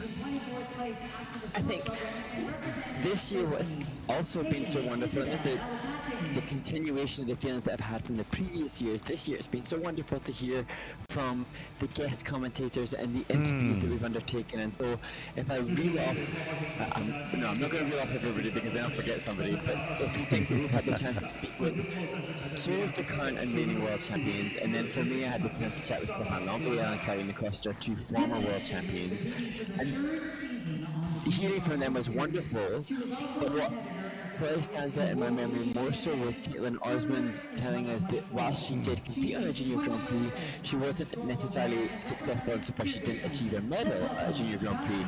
And the reason that that is special to me is to then use that as motivation for those that are competing, because there will be, I think we've got 34 women in this event, 3 will come away with a medal, 31 shan't, but that's not to say that they won't then go on to then become world medalists. That doesn't burn the candle, extinguish the flame of desire and belief and potential for their future success. That is really well done, Mark. I'm giving you a grade, an A+ on that, because I think that was well. You go, yes, yes, yes. But that was really well said and really well thought out. And bringing Caitlin Osmond, I thought you were going to go to the point where Caitlin said, "Listen, jumps. How did I get through the programs and keep it all together at the Olympic Games and World Championships? Is because I only thought of a jump, not as a jump, but as a piece of choreography, which I had to do, and I wanted to make it work with the music." And I thought that was pretty cool. But you went the other direction, and it was so perfect. You don't have to win when you're young. You actually have to never win. You got to enjoy the process, number one, but it's just continuing to learn. And I love what Ilya Malinin said in the interview that I did with him. And I asked him, I said, tell me a little bit about your junior experience on the Junior Grand Prix, and what did you like, what did you learn? He said, listen, this whole thing is a process, and he was a really good skater in juniors, but he had some inconsistencies, but he learned from those and moved that forward, and he really valued, if you will, the experience on the juniors, the good experiences and the bad experiences as well. And he said patience and hard work, and those type of interviews, as you did with Carolina Kostner and with Stefan Labiel, those are invaluable for the current juniors and future juniors to learn and to listen to from former world champions and current world champions as well. Yeah, and I think, on the flip side of that, so we've referenced these former champions. We've mentioned Caitlin Osmond. So it was 6 years ago that Caitlin was the champion of the world and an Olympic medalist. And she regaled us with her tales of her junior experience whereby she didn't necessarily medal. Then the discussion with Karolina Kostner. I remember seeing Karolina, I think she medaled at a junior world championship. She was successful as a junior and she burst onto the senior season and was successful immediately. But for her then, I think she's, in the single skating discipline, she is the most medalled skater ever at European Championships. But then she told us of stories whereby she'd had success and then didn't compete for a while, had injuries, had the ups and downs, and then did the sport because she loved the sport and the essence of the sport. And now it's easy to say that, oh, pursue the sport because you just love the essence of a champion, because well, you can see won the world championship. You know everybody thinks that you're good already, but fundamentally that sport there's some driving factor to continue during the competitive arena, because it's like I said about the parents, as we discussed in the previous warm-up. For the parents, of course, every parent wants to see their child on top of the podium. It's absurd to consider that a parent's going to want their child to come last. It's not the way it's going to be. Those parents, then their children are no longer pursuing the success. They miss that pursuit. It's the excitement and the exhilaration and a shared goal of connected minds. Parents wanting something, coaches wanting something. That's a really privileged journey that not normal humans, that not many humans share. Okay, that was well said. Where's he gonna go with that? You gonna take that one? I'm going, okay, how do I respond to that? No, I'll get a respond with that. No, I was just going to say I had the chance to speak with Ilya's parents, and that was fun because they were former champions themselves. And as parents, when they talked about that journey, and they never planned for him to be good. So that was another interview that I really enjoyed because it was real people, but knowledgeable skating people, and their insight of the journey that they had traveled both as skaters and as parents. And I just got away from the question you were about to ask me because we have now filled, let me rephrase that, the warm-up of this group. That's good. There you go. Okay, here we go in group number 3. 4 groups still to come here as we wind down 2024 Junior Grand Prix. Mark, take it away. Well, we see the high 10 for Hayden Isabel Balukating. Her primary coach, Amy Evident, currently in Italy celebrating a wedding. She sends her best wishes to her student as Hayden takes to her start position for the free skate skating. Oh, that's nice to see. Yeah, just a little acknowledgement of the audience there. Yeah. That's wonderful. Lovely. Very much in the moment then as she skates to Paint It Black.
Hayden Isabel Bayukating from the Philippines. A proud Filipino skater, born and homebred skater from the Philippines, but in recent years has relocated to training in California. It just wasn't the skate that she was dreaming of. Both of the triple jumps having a fault. Yeah. But there's some lovely. She got stronger as the program went on, and I think she got a little bit more confident. And disappointing in the beginning not to do the big elements, but you got to park that. And it's the lesson that we hear a lot from the top skaters is their skill. One of the skills that they've learned is to forget about what happened and just look forward. Keep the eyes forward. Keep every moment as if it's brand new and it's the start. So, and I think she got much better throughout the program. And we'll take a look at some of the elements here. I think I started with the triple jump mistake here. Here it is. This is triple loop on a big lean. Actually gets the foot all the way around. She does, but she's too far back on her heel for the landing and has to take the fall on that. See a little bit later the double act, or no, the flying sit, pardon me. She looks like she's winding up there. This got a little wonky. She kept it centered, but slow. And that comes in at that was the flying sit spin at a level 3, in fact. And you see, she just couldn't keep the momentum going through all the jumps anyways. There's the double sow, Euler, double flip. A little bit later, the double axe, she gets around. The legs are kind of bent in the air, so she rotates slowly, but she was able to get all the way around on that and fight for that landing. And final spin here. Yeah, just seeing the spin. Just, of course, a nice pointed toe in the upright as she moves into the difficult exit. Just the continued pursuit of extra refinement. Some intensity there as she finishes and waves sharing the kissing crowd. But she lists creative writing. She does video editing. She plays the piano and the violin. And I said, I think, in the short program that both her parents are doctors. So such a well-rounded athlete, human, hobbyist as well. Oh my gosh, yeah. She's got a busy schedule. 57.12 for Hayden in the free program. That is 5th with a total competition score here of 90.40. That'll put Hayden overall into 5th place, at least for the moment.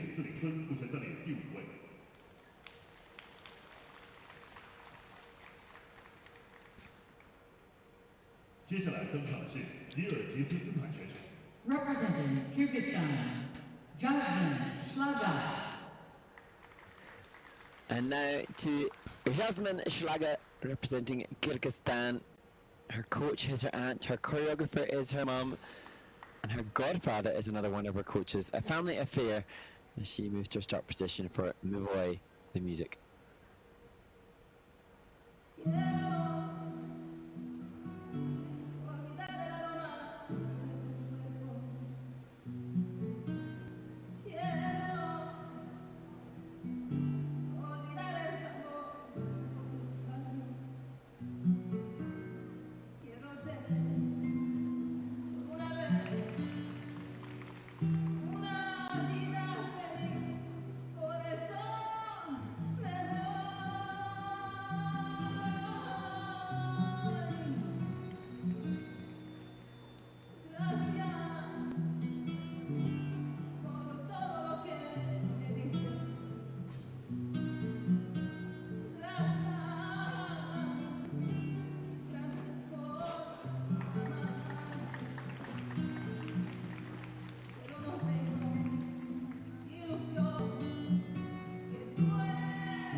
Well, these are the moments as a commentator and as a fan, no matter whether you know a skater's history or not, is so special because for this young woman, this was the best I have seen her skate. She was right. She stayed firm in her upper body, and even if the jump was on a lean, it saved the rest of the elements as she does like a cartwheel.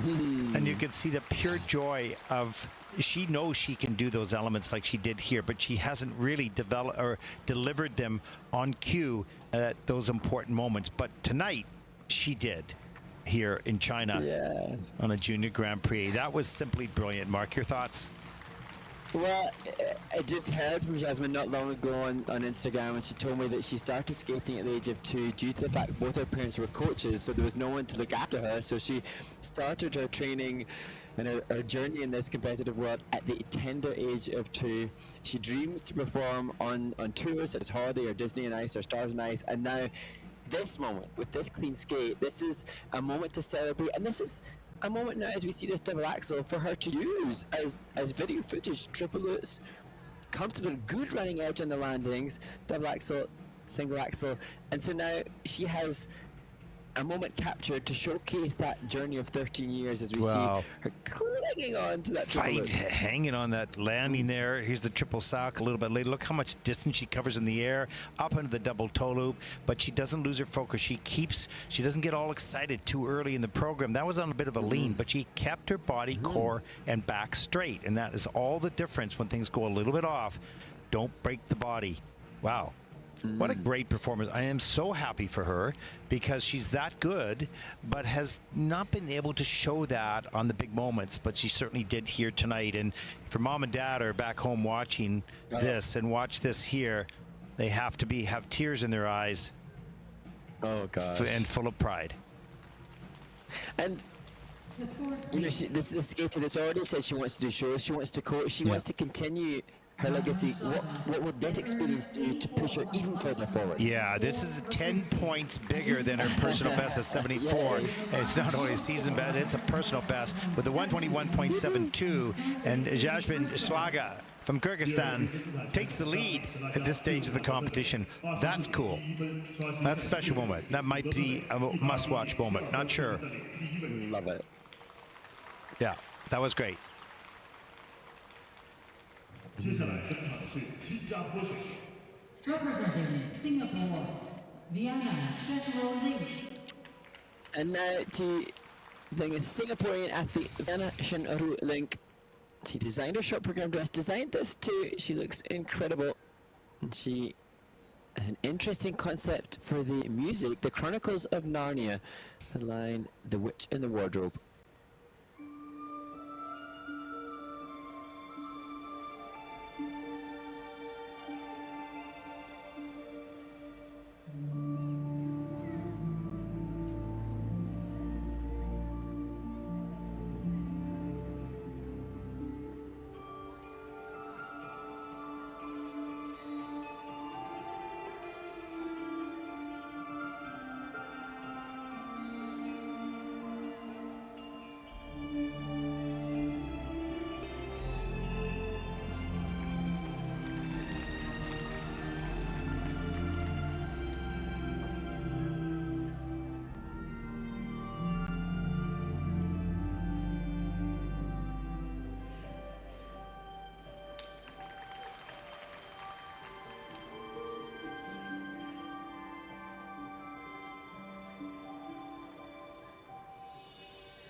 Vienna Shinru, such an elegant skater. I mean, I referenced the costumes that she personally designed, but the style of her movement matches the class of the costumes, and some beautiful extension on occasion, and great to see that despite the mistakes, we don't know what's been happening in practice. The, fall on the second triple salto to us could have been a disappointment, but to her it hasn't pervaded or invaded her ability to be satisfied with what's done as she tries to grab all the I think she needs a wheel. She needs a wheelbarrow.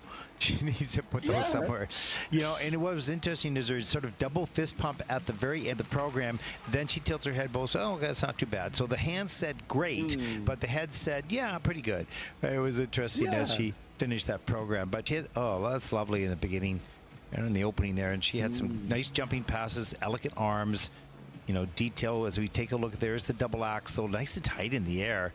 And double toe loop has to fight for the landing, but that was lovely. Let's see what happens on this triple salchow. And too far back on the heel. She is under rotated on it and has to take the fall. But other than that, walks a little bit later in the program. Gets done. Nice. And there's double Lutz. Euler.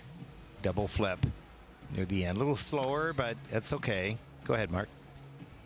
Well, just to then give context and encouragement to Vienna, for her to get the Junior World score, so she needs, I think, 72 points for Junior World's participation on the tech score for both a short and a free program. So she needs 39 points. Given what she's just achieved in the short program here, she would need 39 points today on the tech score to secure her potential participation. She's not going to achieve that, but she's not a million miles off. She had 21.38 in the tech score yesterday. If she can take that, 39. If she can take that program as her base bottom program and start to build from there, she'll close that gap between where she's at and that 39 points relatively quickly. She gets triple salchow down, that almost does it, right? And she said that her training team are from Thailand and United Arab Emirates, and she's thankful to them for training an ad hoc skater. So I presume from that she's suggesting that in Singapore she doesn't get to work with her coaches on a regular basis, and therefore nice to hear the gratitude that she has for coaches who can fit her in when she can fit them in. Nice.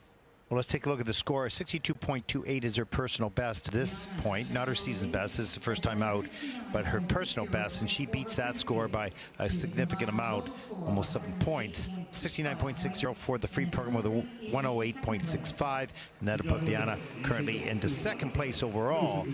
Still relatively early, or midway through almost, the women's free program. 接下来登场的是中华台北选手 Representing Chinese Taipei. 汤哲轩。 It's a strong advancement onto the ice for the skater from Taipei, Chloe Tang. Just shrugging her shoulders, trying perhaps to release any tension as she gets ready to skate to the love theme from Romeo and Juliet.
Chloe Tang takes the knife to her heart as Juliet dies at the end of that dramatic performance. And Ted, for Chloe Tang, I so like her triple toe technique, and I can recognise in this athlete the spring up off the left leg, the axles, the salcos, the toe lips, all springy jumps.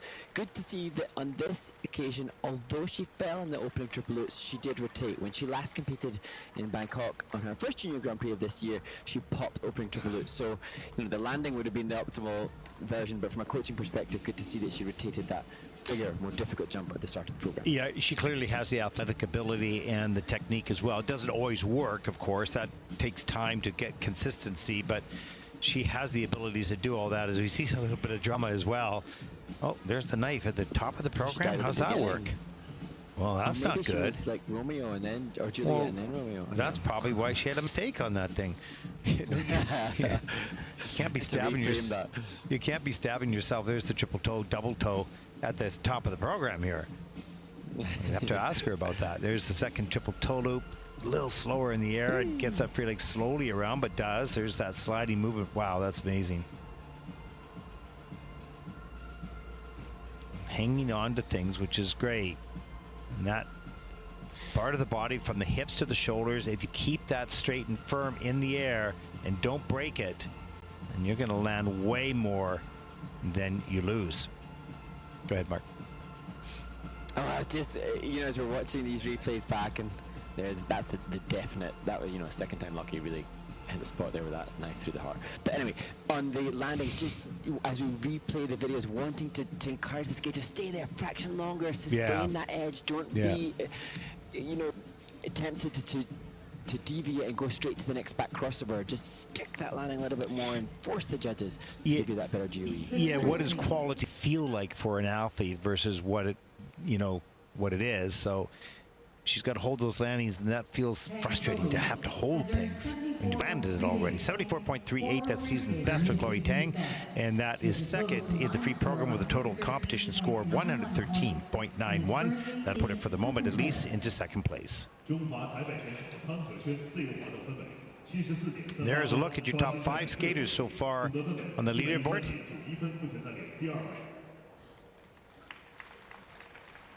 We have 20 more athletes to perform. Representing Finland, Minja Peltonen. And now to 18-year-old Minja Peltonen. We saw her in Ostrava, had a better short program than Ostrava, but not maybe the score that she was hoping for. She had a fall in the triple lutz, hoping to open this B-skate with a clean triple lutz, skating to summertime.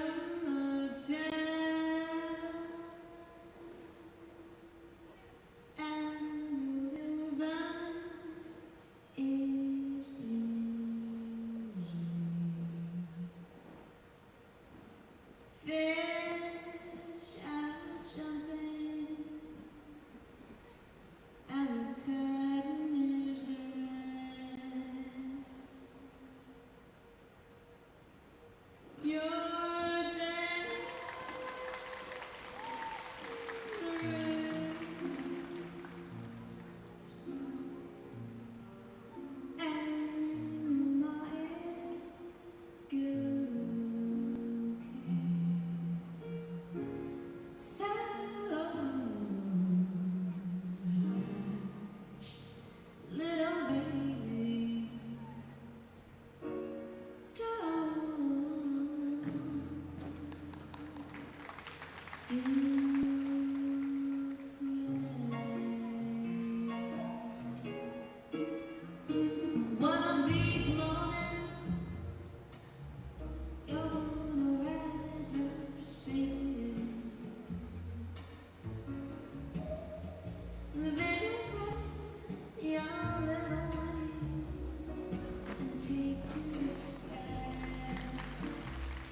Just a kind of shrug of the shoulders from Minja Peltonen from Finland at the completion of that performance, and although not perfect, a step up from Ostrava where she really struggled through the skate. And I have such a passion for the skater to do well, especially when I explained in Ostrava that she was told by doctors that she wouldn't be able to still skate because of the Legg-Perthes disease that she had.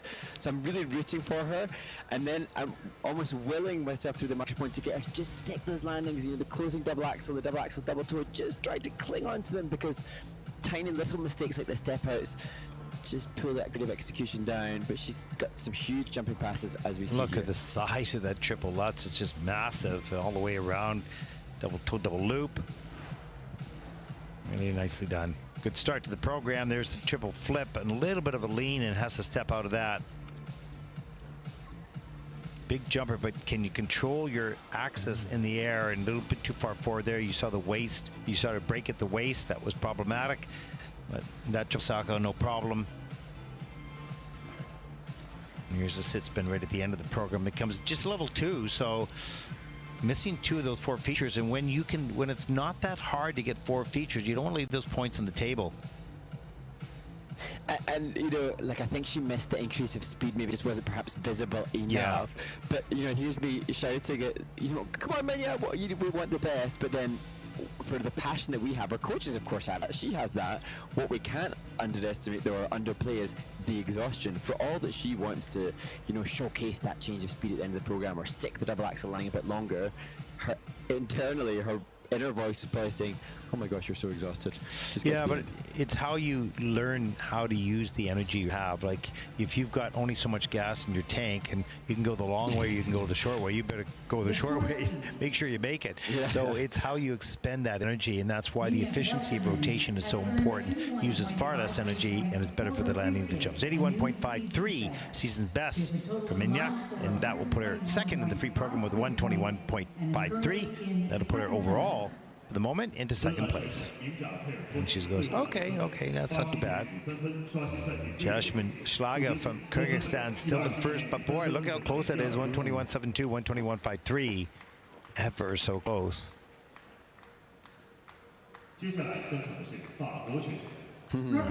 Oui, there's the French flag. French ice dance team here to support the 15-year-old Milana Mazeko. She was bold in her short program with the choice of Beyonce music, but struggled with the jump combo. No jump combo yesterday. Today, a very different vibe as she skates the City of Stars and Another Day of Sun. And the angel of music sings songs in my head. The angel of music sings songs in my head.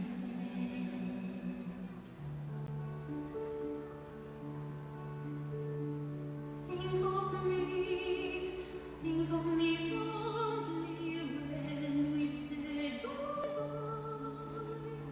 Remember me once in a while, please promise me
法国选手。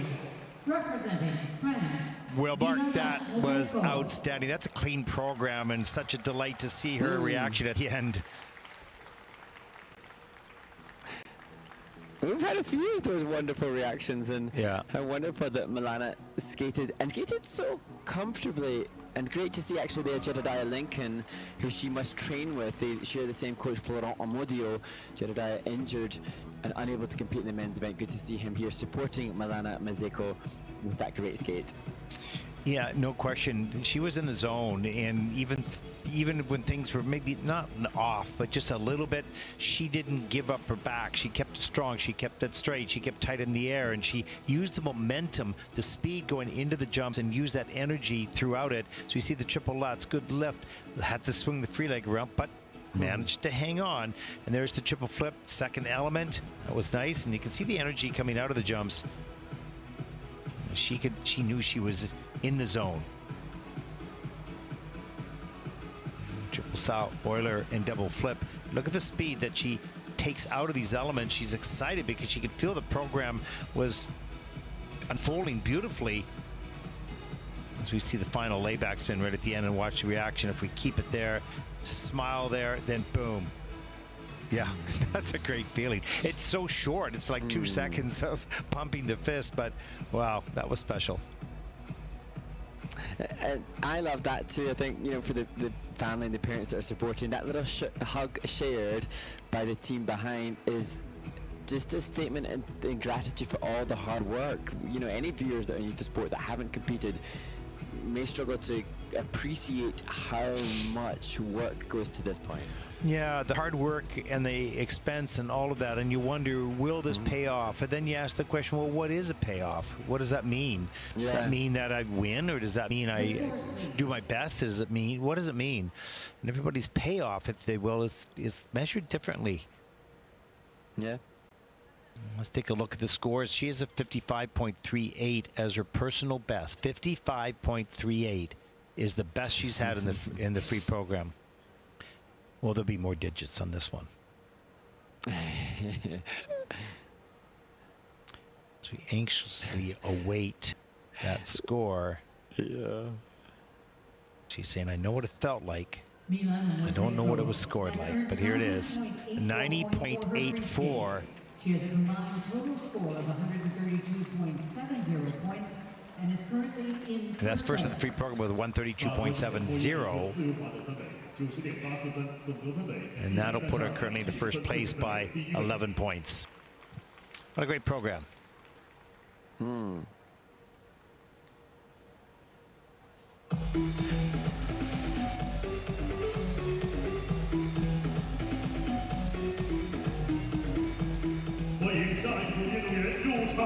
Let's welcome our next group of skaters.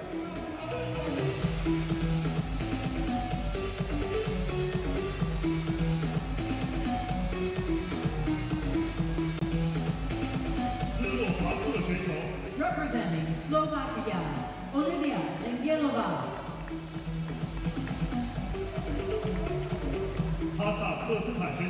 Representing Kazakhstan, Sofia Parafonova.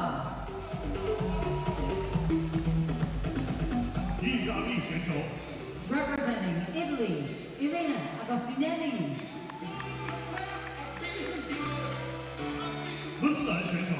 Representing Finland, Emmy Ostek.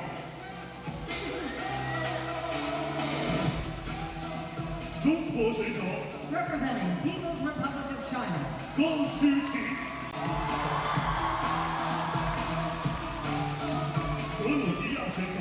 Representing Georgia, Inga Gorganidze.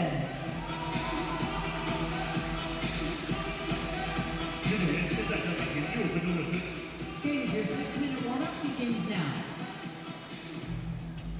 And there is a look at group number 4 starting order as we work our way through the final event, the women's free program of the final day of competition here. I'm Ted Barton, Mark Hanreddy, joining us from his home in Nottingham as we start to wind down. And that was a great skate, don't you think, Mark, by Milana Mazeko? Yeah, brilliant skate. And we were just talking off air about the impact of the reviews from the technical panel. And so initially that skate came in before the reviews took place at achieving 100 points. Yeah. And we were just acknowledging what a huge, amazing increase that would be from the 55 points that Milana had when she competed on the Junior Grand Prix last year. But then under rotations, which if the skaters choose, so there are various different implications for the rotation, for those that don't know. The quarter sign, if it's a quarter rotation short on the jump, that will have impact on the grade of execution, but the value of the element stays the same. If there's one arrow and it's deemed under-rotated, it's an 80% of the value of the jump.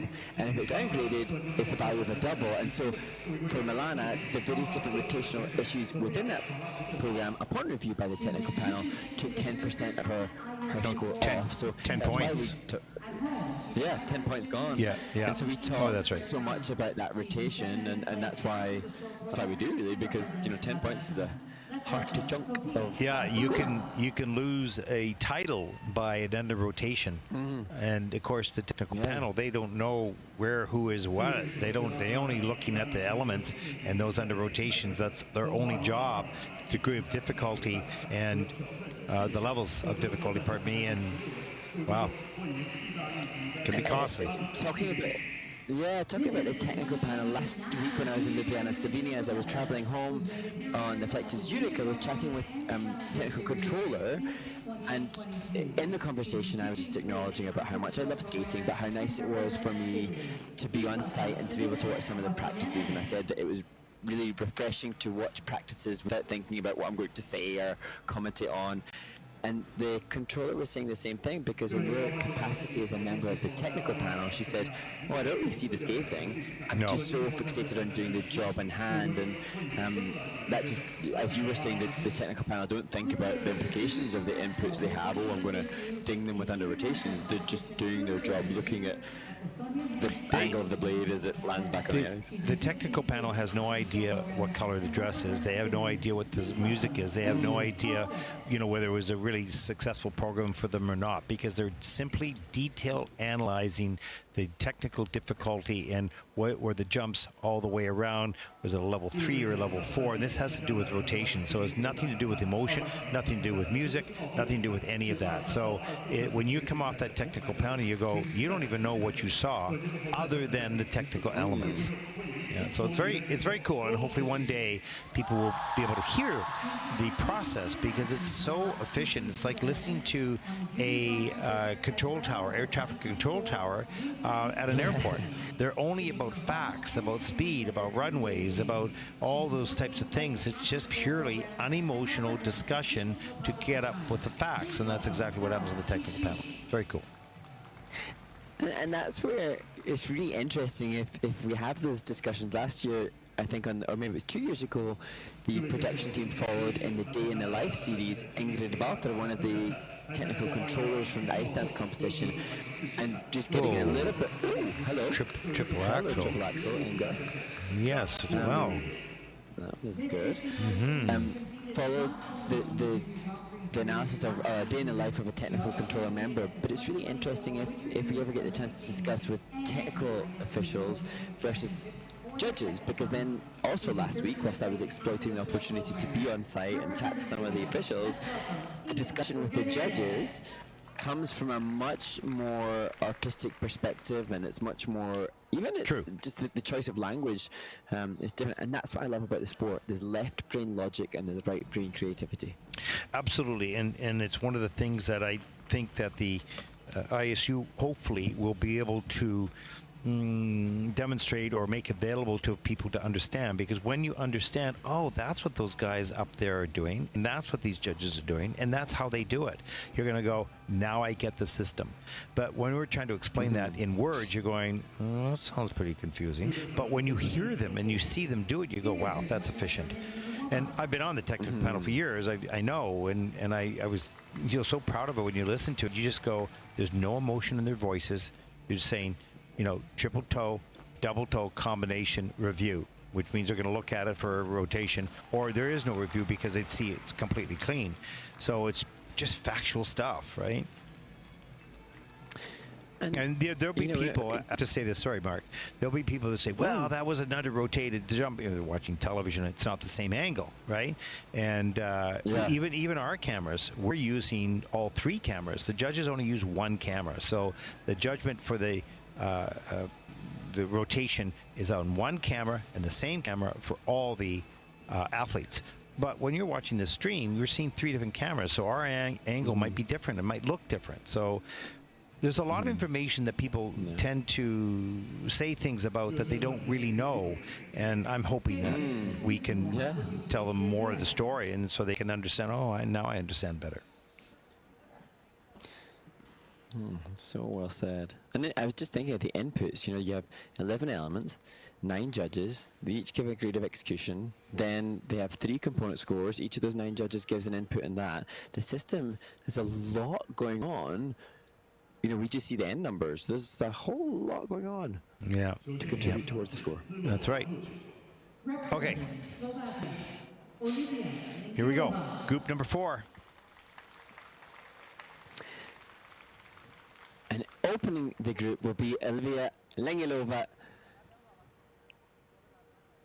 Just a little shakeout of any lactic acid, having to be the first skater after the warm-up. Olivia will skate to He Lives in You from the Lion King soundtrack.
I'm so happy to see that reaction for Olivia Lengyalova. I was really admiring Ted when Olivia performed the shot program and she had the 42-point scoring shot program, and I know obviously her sister Alyssa had secured so much higher, and I just thought it must be hard when your younger sisters outdone you by so much. And neither it looks like Olivia, it doesn't matter what the points are here, she has composed herself to give a very measured, controlled performance, demonstrating lots of big triple jumps.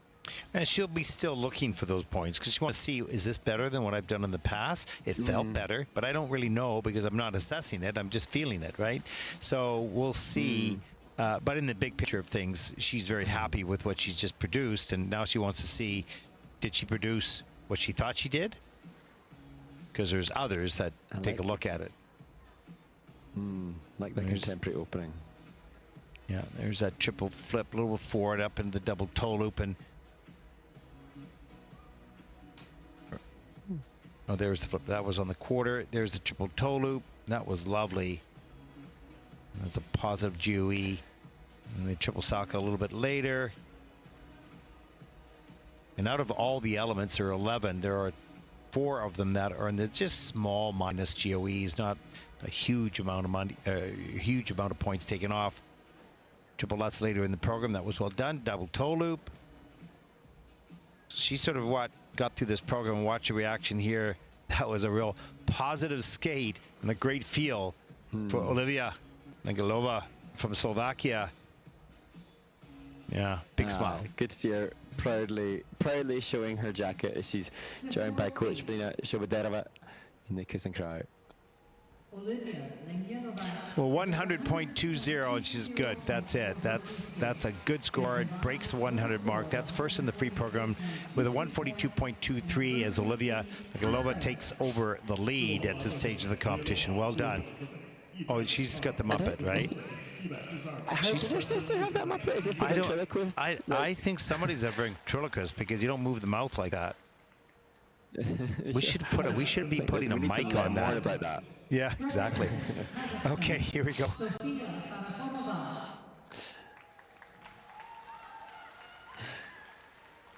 Well, we've seen the coach of the skater here have great success earlier with Jasmine Schlager. Now to Sofia Farafonova. She assumes a difficult start position for the upcoming free skate.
Siempre que te pregunto que cuándo, cómo y dónde, tú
Sofia Farafanova from Kazakhstan, a skater who you could argue is physically drained and emotionally exhausted because she competed last week at the Dennis 10 Memorial, and this a skater who is senior as well. She's 18 years of age and she's competed at 4 Continents Championships fairly successfully, so her season perhaps still relatively early as she looks towards the ISU Championship events early 2025, and maybe it's just combination of where it is in the season and where it is in relationship to the other event. She's a very demanding performance. There's a lot of transitions in and out of her elements, plus the elements. And when the elements got off, you know, and started to pop and take some falls, so you see the double axel and 2-foot landings, it was a lot of physical energy used with the performance.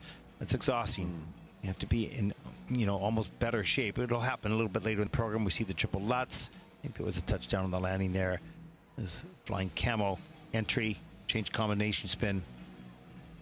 Level 4, she gets all 4 features, so she's got really nice spin positions and she can rotate really tightly, but she was on a lean in most of the jumps. A little later in the program, you see that left foot touching the ice, so it's 2-foot landing.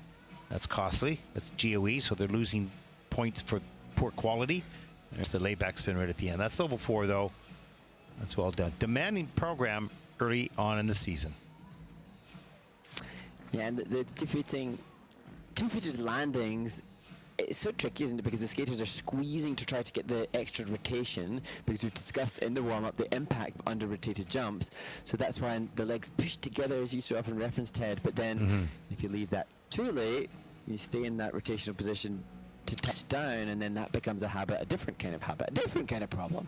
Yeah, that left leg has got to be picked up. I mean, you want the feet tight, but you got to pick that left leg up while you're still in the air and start the process of the checking out, so that when you make contact with the ice, that leg is moving backwards, and that'll stabilize your landing. But if that leg does not start to open up early enough, then it's a problem. We saw that. And if you leave it in too long, as you mentioned, Mark, it'll touch down with the landing foot as well. So gotta drive up, get tight, get out, all in a half a second. Absolutely. In 11 elements, 8 of them were under review. Now they've just cleared them all, but you've got under rotation, downgrade, edge call, downgrade, quarter. So a lot of points will be lost, probably upwards of 10 points will be lost off this total, or more, in fact, because of the under rotations and the 2-foot landing. So all GOE related, and then how many? 1, 2, 3, 4, 5, 6, 7, 8 of the elements in the negative GOEs. So minus points for poor quality on this day. Let's take a look at the free program score. Just a 65.24. That's way off her personal best of 90.22. With a total competition score of 108.24. That'll put her currently into 7th place. Good skater, tough program, demanding, kind of interesting. But on this day, too many mistakes.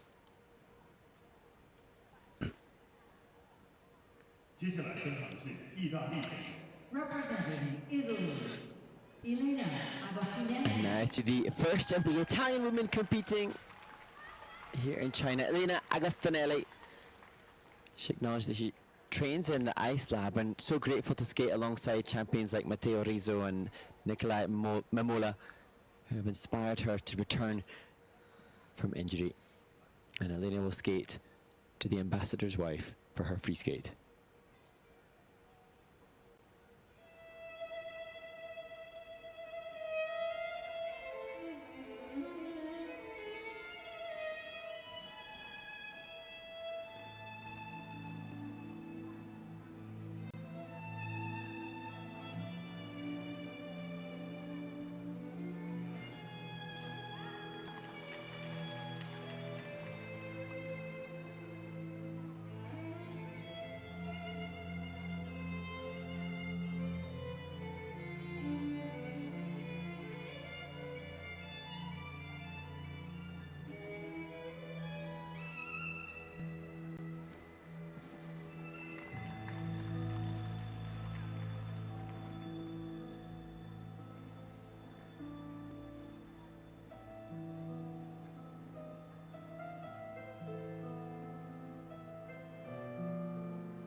your life.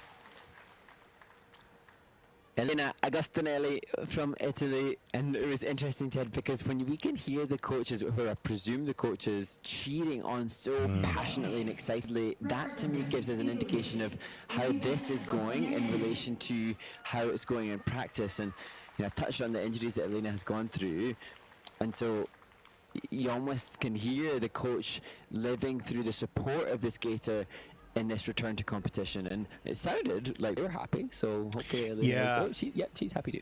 And I mentioned off air that she has the Mark Hanratty extension and pointed toes, which you're so tidy at. That was lovely, really delicate and consistent throughout the program. Really didn't feel as a viewer that she was out of control. There's the triple loop. Look at that extension, Mark. That's pretty familiar.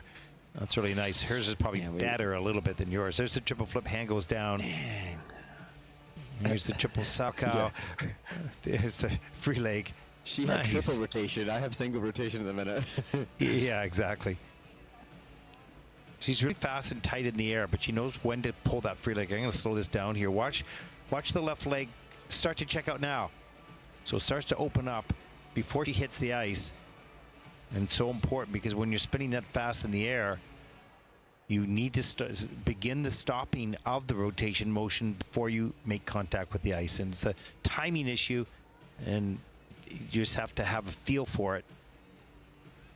There you go. Nicely done. Let's see. 96.48 is her personal best. That's a pretty big score. We'll see what she has here. There are 2 jumps with the under rotation. Yeah, just 2. We definitely need to get a microphone to hear what Elena and our coach are saying in the kiss and cry. Interested to hear who they're acknowledging, who they're thanking, and who they're sending their gratitude to. You're a nosy fellow, aren't you? You want to know. I sure am. Okay, here we We go. want to shout it out because we can't hear it. We want to shout it out for them. Let's take a look at the score for Elena. An 86.64. That is third of the free program. They're going, oh, okay, it's not too bad. 131.79. That'll put Elena currently into third place overall, and just past the halfway mark in the women's free program.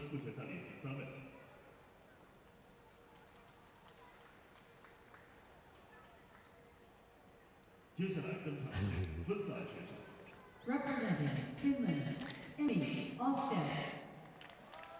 And now to Emmy Osted, the Finnish 15-year-old, who had a fairly clean skate in the short program, landed triple lutz and triple flip in her first Junior Grand Prix. And said she's so excited to compete here as she starts her free skate to History to an Amor.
And you can see her put her hands to her head and go, wow, that was a very difficult skate. I didn't have control of my body, Mark, and it's one of those nightmare performances when you know what you're capable of and it just disappears on that moment.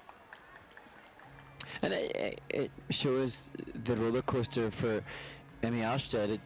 She'd explained that she was injured 3 times last season, so couldn't compete, and then how wonderful to then see the relatively clean shot program. And I was talking about the excitement of being able to spend time with family in China that she has, and then you progress a couple of days later and you have now a skater whose head is in her hands with frustration and disappointment. And as you so often articulate, and so rightly articulate, Ted, this is the learning ground, because the technique is good. You can see the triple toe takeoff is good, just not the confidence and conviction. And the timing of the checkout, we talked about that. You know, it's a little bit slow on the checkout. That free leg just swings a little bit wide, and on this night anyways. And so it can be fatigue, it can be just not your day. There's all sorts of things, but you need those problems to say, well, I remember what that felt like, and I need to prepare better. Or you start to figure things out based on what goes wrong. You don't figure things out when things go right. They went right? It's only when it goes wrong do you start to figure things out. And what will hopefully happen for Emmy is she'll appreciate that as the frustration of more failed jumping passes continued, then it appeared a little bit, either through exhaustion or frustration, that the conviction to the component scores dropped. So the components yesterday were in the 5s for Emmy, and then today they're into the 4s, just because there wasn't the same delivery. Yeah, true.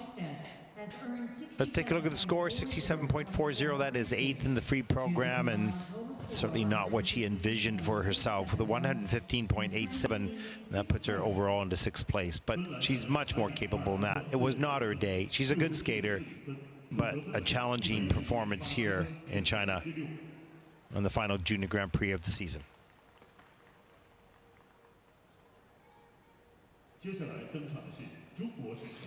Representing People's Republic of China.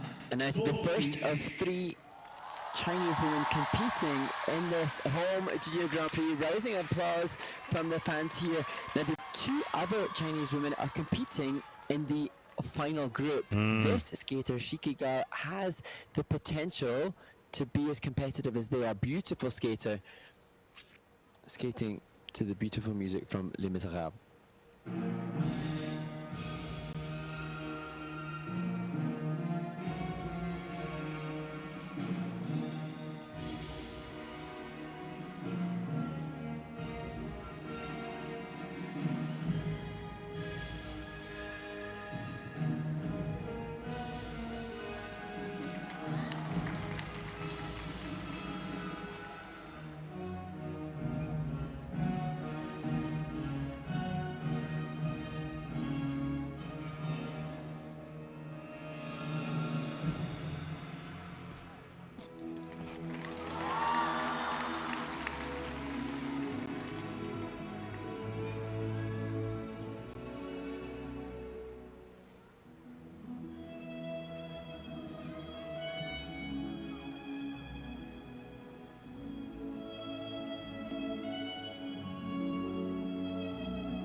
Well, Mark, I think it's another must-watch moment. How charming was that performance?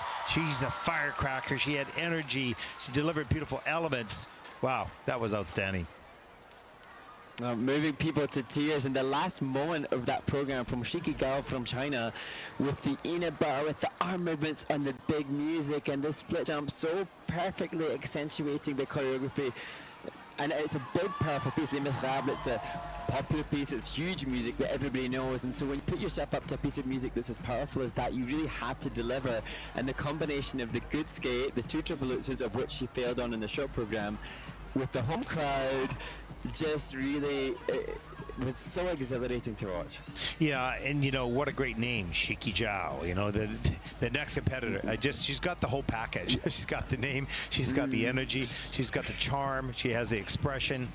There's the triple loop, hands above the head. It didn't start. It started out a little shaky, but she came right back. There's the double axel, triple toe loop. Now she's back on track. See the smile?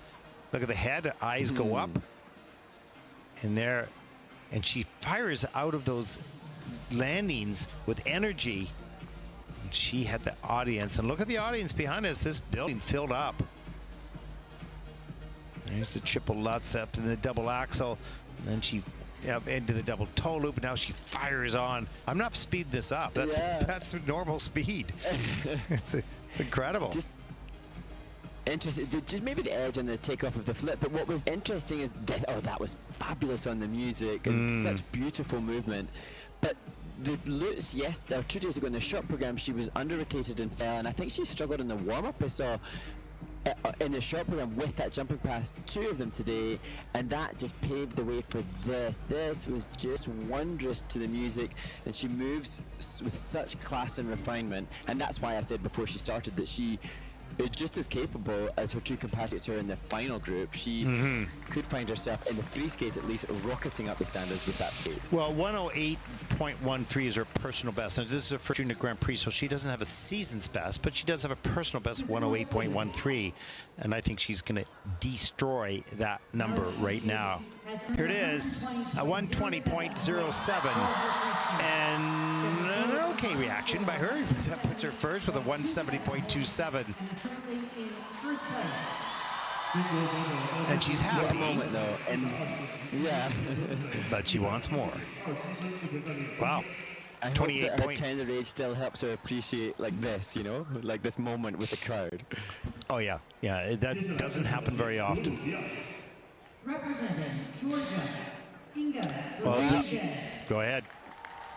I was going to say, Ted, we saw a very comfortable triple axel from Inga Gorgonidze in practice. I've seen it for the past couple of seasons, perhaps in practices, but in warm-up just moments ago, it looked better than it ever has. We so hope that is the case for Inga as she skates this free skate.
Wow. Well, amazing, Ted. Inga Gergonidze, she's never been outside of the top 10 at her previous Junior Grand Prix, but then the disappointment with the short program here could have left her feeling totally deflated. I've often thought she's a medal contender. That performance will be hard not to stay in the top 3. If we're going to have 3 more performances in the women's free skate here, what an event this will be. Yeah, this is incredible. We are only in group number 4. We have 2 more groups to come, and the standard of the women's skating from all over the world is simply getting stronger, and we're seeing it here in the final Junior Grand Prix of the season. Kind of, I'm not sure what the number is. You know, it's kind of creepy, but not creepy, but I mean, it's like she's got a certain character and a certain acting, and she does it so well. It's intense. And then with all the jumps, she was right on the game tonight and didn't lose a balance anywhere. There's a triple flip. Look how straight up and down she comes. She wasn't on a lean. She didn't have to save it. And here's, you know, so yeah, I don't know. I want to know what the story is because it's different. Yeah, and as we see the comfort of that so cleanly rotated double axel triple toe and this triple Lewis, I thought the program was quirky and interesting and unique when we saw her competing in Ankara and Turkey, but the landing of the triple axel and then the subsequent triples just gave a little bit of extra sass and confidence to deliver it. And Mark, the triple axel is on the quarter. It's landed. It's on the quarter with just a minus 0.23, so not a lot. 7.77 for that one opening element, so good score on that. And you can see she's not an expressive person outside, like, you know, funny and fun and, you know, jumping around, but you can see in her body language she's pretty happy with that performance. You have to be, because that was brilliant. And it was interesting, I saw her online when she was presumably back in Georgia. She was titled by the Georgian Figure Skating Federation on Instagram as their little rock star, and I saw videos of her giving signature to younger skaters at home. So she's obviously experienced what it's like to be a celebrated skater in Georgia. Now, I've kind of tipped her for success mentally, thinking she's going to, you know, showcase what she's capable of. Now, hopefully she's going to get a little bit of stardom with that skate here too. I would think so. Well, 111.03 is her season's best. She's a personal best of 127. That's a really big score. But her program today, where will that stand? Let's check it out. Look at her reaction and see what she thinks, what she feels. So 128.69. Whoa, she likes that. There's a big whoa. And that is for her season's best by a lot. And 179.14 for Inga Gergonidze from Georgia, and that puts her at first place at this stage of the competition. That is something special. Wow, we're winding up for a great finish on the Junior Grand Prix 2024. 2 more groups to come. And we're going to take a look at the standings. And Mark, what do we have coming up for a video? We are going to talk a little bit about the Junior Grand Prix series and about some things upcoming by the ISU as we enter into the final 2 groups. Go ahead, Mark. What do we have coming up on the videos? Well, in this final resurface, we have a look at the upcoming Short Track World Tour, which will be new this season. Then the closing video from last year's Junior Grand Prix in Yerevan, Armenia, and possibly a little insight into World Ice Skating Day. Perfect. I hope you enjoy it. We'll be back right after this.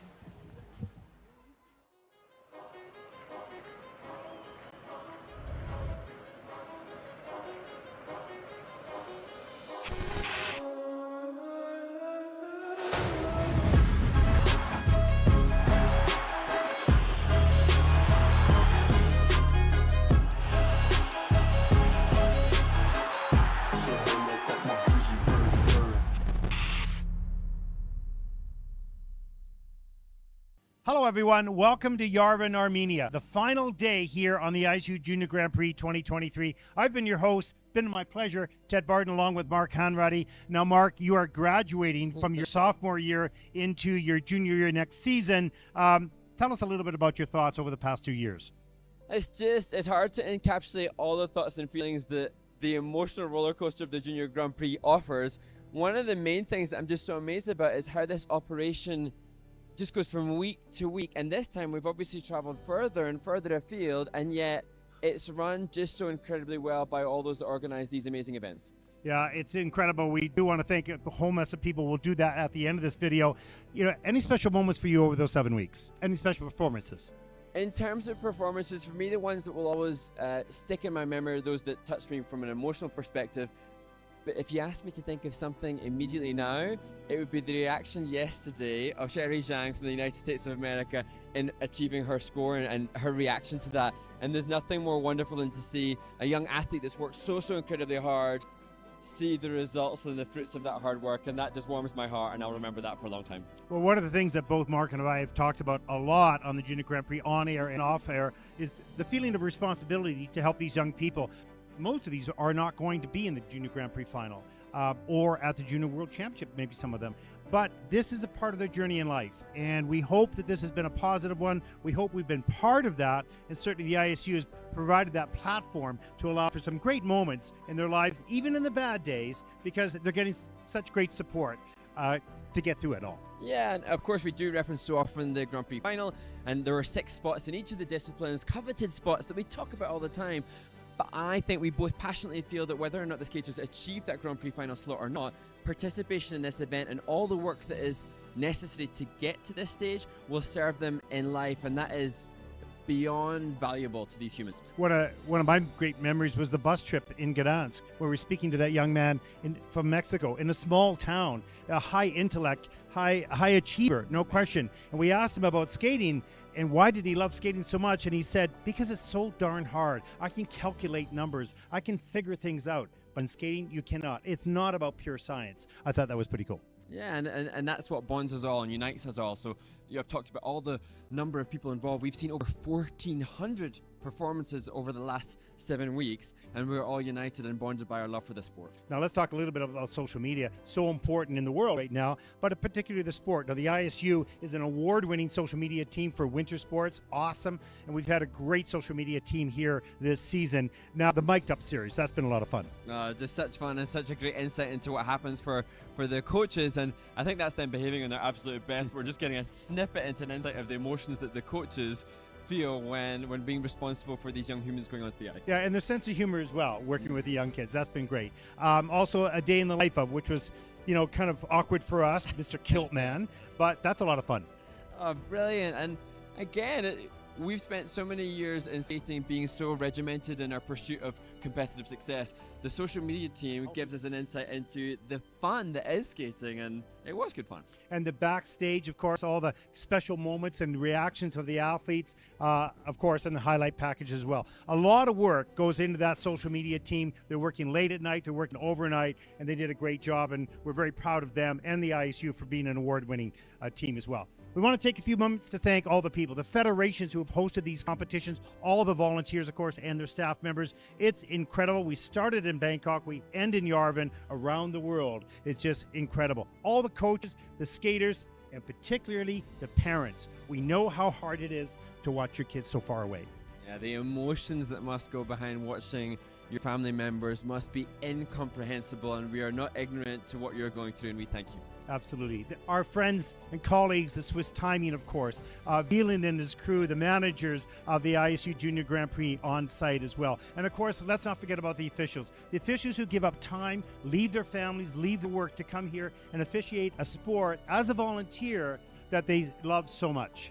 For all of us here at the ISU and our broadcast team, I'm Ted Barton, along with Mark Henready. Thank you for watching. Make sure you join us for the Junior Grand Prix final in Beijing in early December. Goodbye, everyone.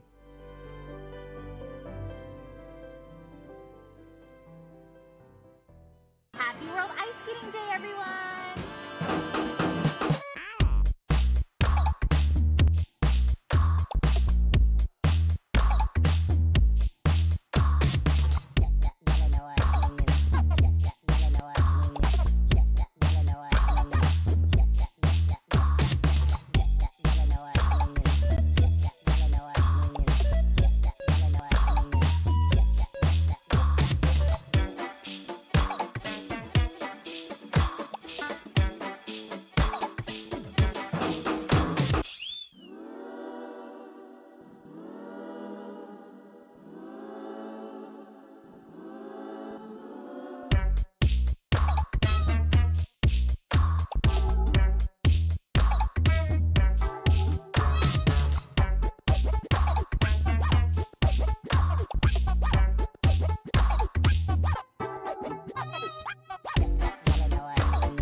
everyone. Welcome live inside the building here in Wuxi, China. The last two group of the women's free program coming up in just a few moments. We wanted to take an opportunity to speak to the fans around the world a little bit about the Junior Grand Prix and thank some of the people as well. The Council of the ISU is so important. They supported this program many, many years ago to develop an inspiring environment for the juniors to develop and move into seniors and eventually into world and Olympic champions and to participate countries from around the world. It's incredible. We thank the Council and the ISU for all the support they've given to this very special and very important project. The Vision 2030 of the ISU, as that gets unfolded, we're going to look at new ways of inspiring the audience and telling the story of the athletes within the ISU, such as the World Tour, the Short Track World Tour. That's about to be unveiled very shortly on the ISU this season. The new event initiatives and fan engagement, much more as we see here in Wuxi, China. It's really incredible event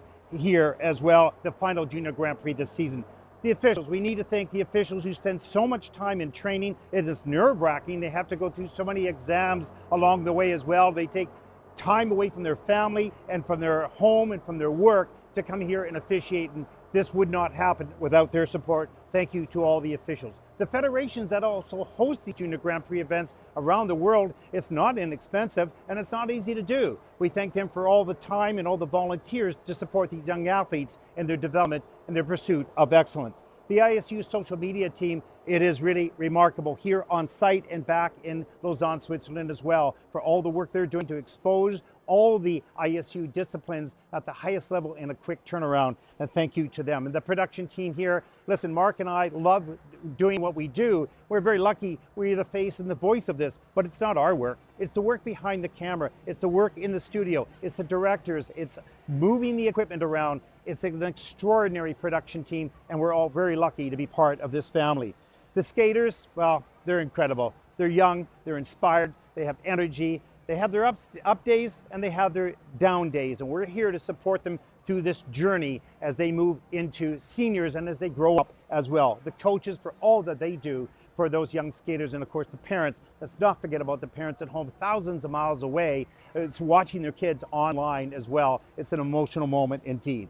I want to say a special thank you to my co-host Mark Hanratty for his commitment to this sport, his passion for this sport, and his help in building a supportive community for these young skaters. He's so much fun to work with, and I'm so privileged to have him at my side.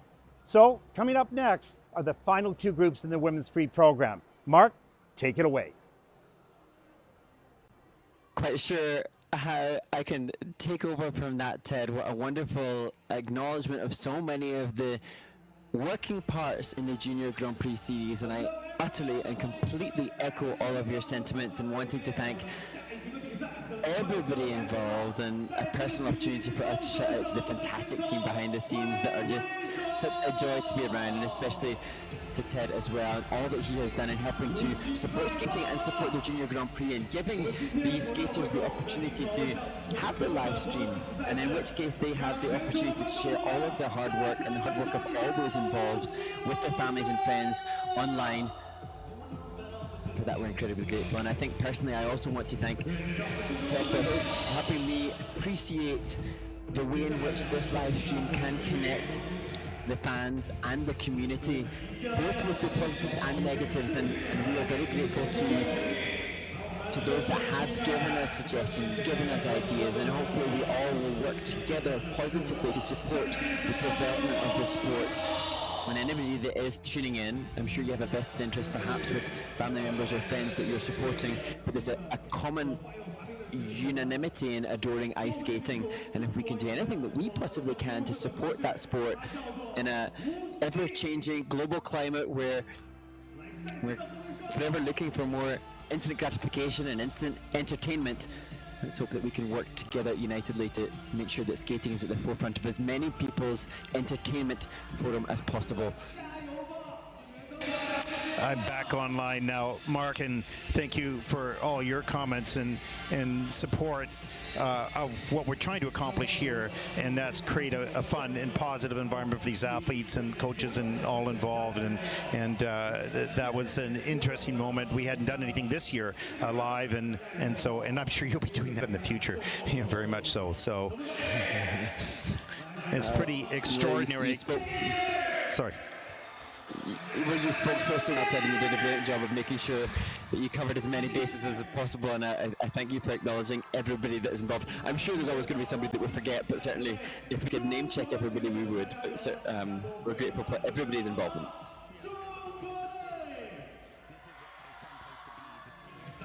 Their journey in juniors in our interviews and as the guest commentators, and how important this journey is, and the ISU supporting this financially and with human resources to build the future of skating. And we thank them so much for that commitment, because it's not inexpensive, as I mentioned, and it doesn't come without a lot of hard work. And so it's one of the projects in my life that I'm most proud of, and I think that it's going to serve the sport extremely well, that's for sure.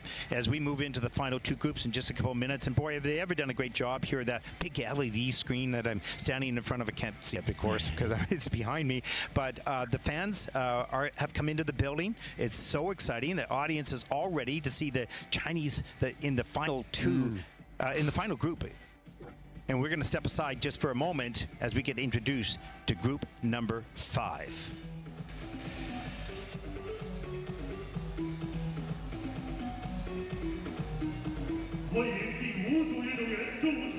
Let's welcome our next group of skaters.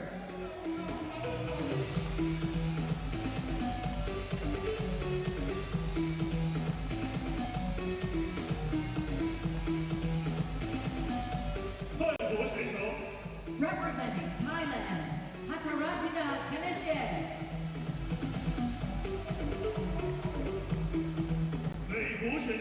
From United States of America, Sophie Jolene von Felten.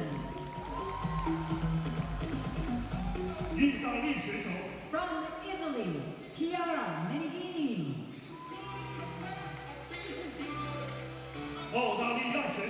From Australia, Hannah Bath.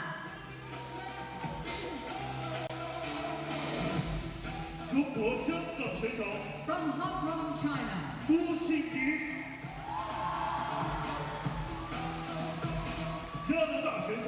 from Canada, Carol Yoon.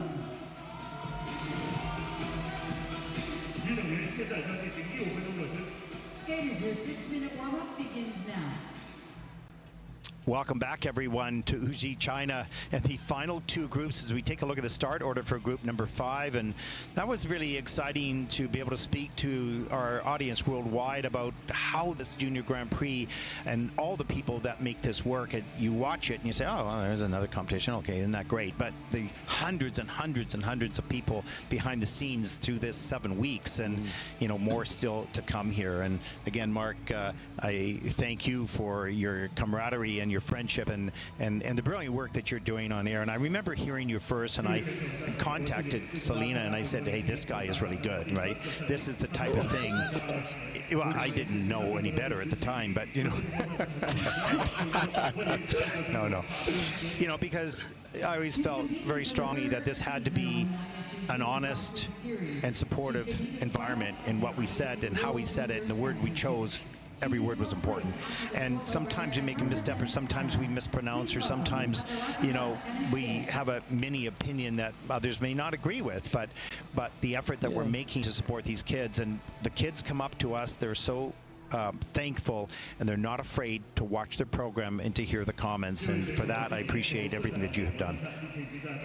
Oh, bless you. Well, led by you, and I think that's one of the things that we share. We share respect for humans and respect for skating. Respect for skating, but more respect, primarily a respect for humans. And like you said, I like that you gave a little caveat that, on occasion, you might get it wrong, might pronounce the names incorrectly, might be making comments.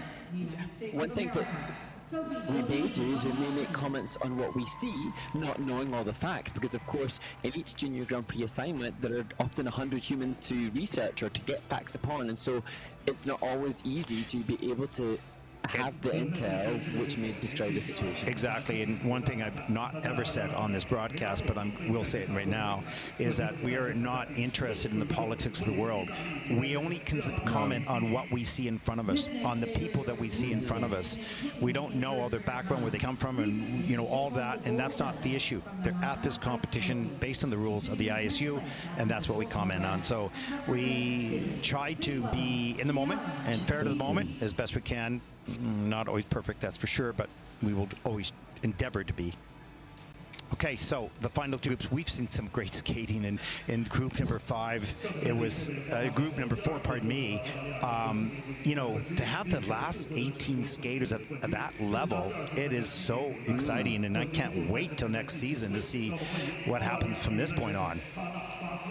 Yeah, and to think that we've already seen a triple axel by Inga Gurgunidze, and knowing that the skater on our screen now, Hannah Bath, is one of 4 others who potentially may include that in the planned program content, just gives a signal that this, as the final Junior Grand Prix of this 2024 season before the final, is possibly the strongest. Well, that's a bit unfair for me to say it because we've not got the likes of, the top 2 skaters from last year's Junior World Championships, but certainly this one is hotly contested with some of the biggest base value planned program content. That I could say, I think. There is a bit of a, and I can say this because I've done this for quite a while here, there's a bit of a new era that is emerging. It's not all there yet, but there was a period of time where there was a domination by one country or the other, even now, with Japan and Korea, but that is starting to show some differences now as we see some of the Chinese skaters, and we've seen Slovakian skaters that we never saw winning the medals and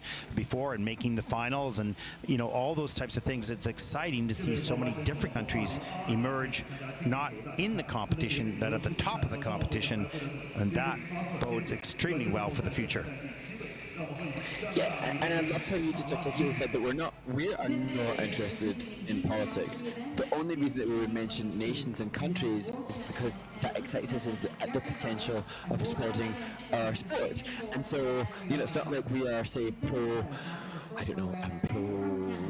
Kazakhstani skating, but we like the idea that skating will be celebrated in that nation. So, as you say, more flags beside the skaters should hopefully mean more participation, more competitivity, and competition breeds success. And like we saw today, Hannah Debris from Egypt had her lifetime best performance, and she is from the Middle East, and there's growth in that area, and how exciting is that? That's exactly what we want. We want the sport to be spread around the world so people can appreciate how beautiful it is and how wonderful it is. So here we come up in the last minute of group number 5 warm-up, and we hope that the positivity and the positive vibes in the air continue, because we've seen some wonderful skating so far.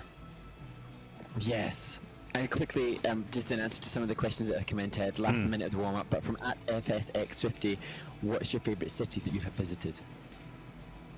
This year or ever in my life? Let's go for this year, because too hard to pick. Well, I went to Yanuki in Kenya, but not for skating. That was pretty cool. I have to say, when I came here, I was, shocked at how amazing, and same thing with Ankara.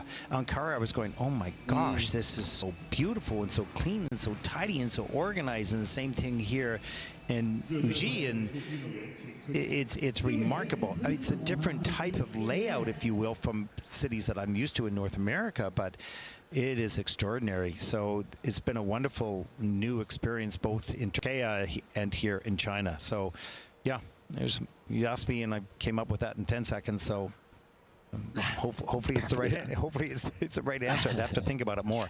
Okay, let's get going. We've got some more work to do here, which we love. Mark, take it away. Representing Thailand.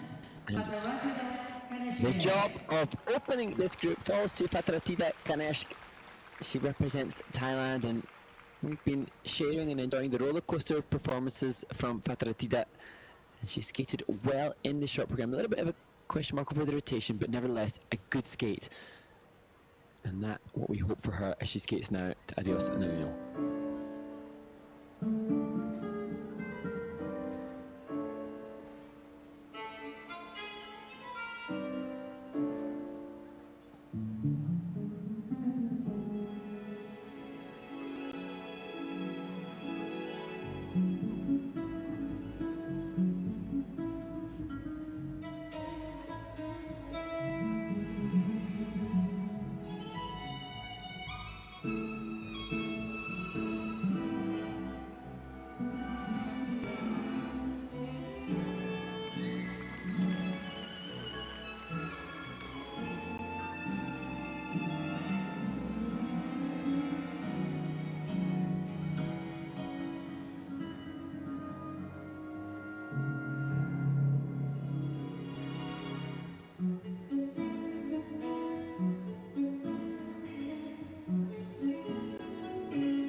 Patricia Ganesh continues to resume the form that we saw her 2 years ago, and I think perhaps it's the success that she had early on and throughout the performance that caused her to just forget that she was only allowed to do 3 jump combinations. She's got 4 at this stage, but I take 1 extra combination and a clean skate for the skater over 3 and a mistake, and I'm really pleased for this continued resumption of form.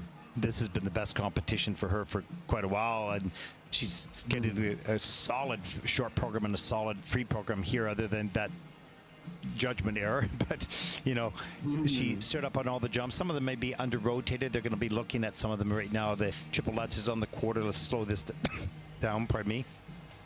Watch the landing right here. Yeah, that's on the quarter according to the panel. They have a different angle than us. And here a little bit later is triple flip. See the landing there. That looks pretty good. And she's pushing it up nice and straight. She's nice and fast in the air. Now much quicker And sometimes she gets a good height as well and gets all the way around. And I wonder if she had forgotten that how many combinations she had done. Yeah, just counting on her fingers. Was that 3 or was it 2? You know, maybe that's, you know, sometimes with the skaters and run-throughs in practice, they'll be conscious, obviously, to do combinations more valuable, more points. So if they make a mistake earlier on in the program, then they'll strategically add them later. I don't know if maybe Patricia just forgot, oh no, everything's gone good, everything's gone well. I didn't need to add extras, but nevertheless, it's a good skate for her. I have to mention for Tammy Gamble, who supports all her athletes so wonderfully, and you know is gone through the tough, difficult skates with Pata Ratita, and always come back and guided her and taught her, and you can see patted her on the back, and she's very proud of this young skater having come back and put it all together, both in the short and the free. Just a great job by coach and skater. Season's best, 100.39. That is third in the free program with a total competition score of 151.51. That is also third overall. But there's 11 skaters still to come. But good skate, good outing. She should be very proud. 总得分为151.01分，目前暂列第3位。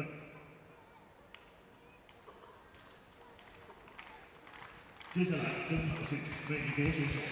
Representing the United States of America, The other members of Team USA eagerly anticipate this performance from Sophie Jolien von Felten, winner last week in Ljubljana. She was superb with 2 triple axels 7 days ago.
Sophie Jolene von Felten, I suspect that she was attempting the quadruple salto that I've seen her land cleanly in practice and on social media, and perhaps because of the difficult short program score, she felt she had to attempt everything if she was going to be in contention of medalling again and therefore a place in the Grand Prix final.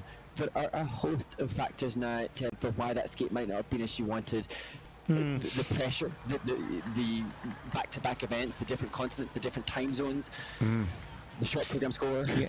And I wanted to say, and I said this off air, I said when she went to her first competition in Ljubljana, she wanted to show the triple axel off, and she did. And then she surprisingly got the second one, and then she had to show off the triple axel. So there's a difference between, we can see the triple axel here, pretty good in the air, a little bit over-rotated. In fact, she really pushed up into that. Let's take a slow look at the triple axel second one. Nice and clean, gets the free leg back in time, up into the double toe loop. And so there's a difference when you feel that you really have to show it versus wanting to show it. And I'm not saying she didn't want to show it here, but when you're new, you're just so, you've got so much energy. And that was the delight of last week. And then the second week was thrown, came to her pretty quickly, unexpectedly, which adds a whole bunch of other emotional challenges. Yeah. Maybe that's too strong to say it like that, but you know what I'm saying. New environment. Yeah, and Sophie Jolene does have one of the most effortless triple axels that I've seen in a women's event, and she does argue the point that it should be in the short program in a junior women's event that you should be allowed to do triple axel, not just double axel. But all that said, the roller coaster that she's been on over the past 2 weeks, she's definitely in contention. She's definitely one of the best in the world. But there's still weaknesses that she has outside of the brilliance of that triple axel. Still the need to improve the program component scores and not rely upon just the heavy weighted elements that she does so brilliantly. It's not about one jump, and right or wrong, people can argue and have their opinions, is the organization was looking after the development of the bodies at this stage in their life. And so you can say that, well, I disagree, it's the wrong call, but they were doing that in an effort to try to protect the people. Now, so people have different opinions. It's not a problem with that. We might be wrong. I'm not making an opinion. I'm just saying that's why they were doing it. So if people complained enough or people spoke to the ICU or put in recommendations, maybe they would change it. Maybe they wouldn't. I don't know. It's just the rules. It's what it is at the moment. Let's take a look at the scores. 98.84.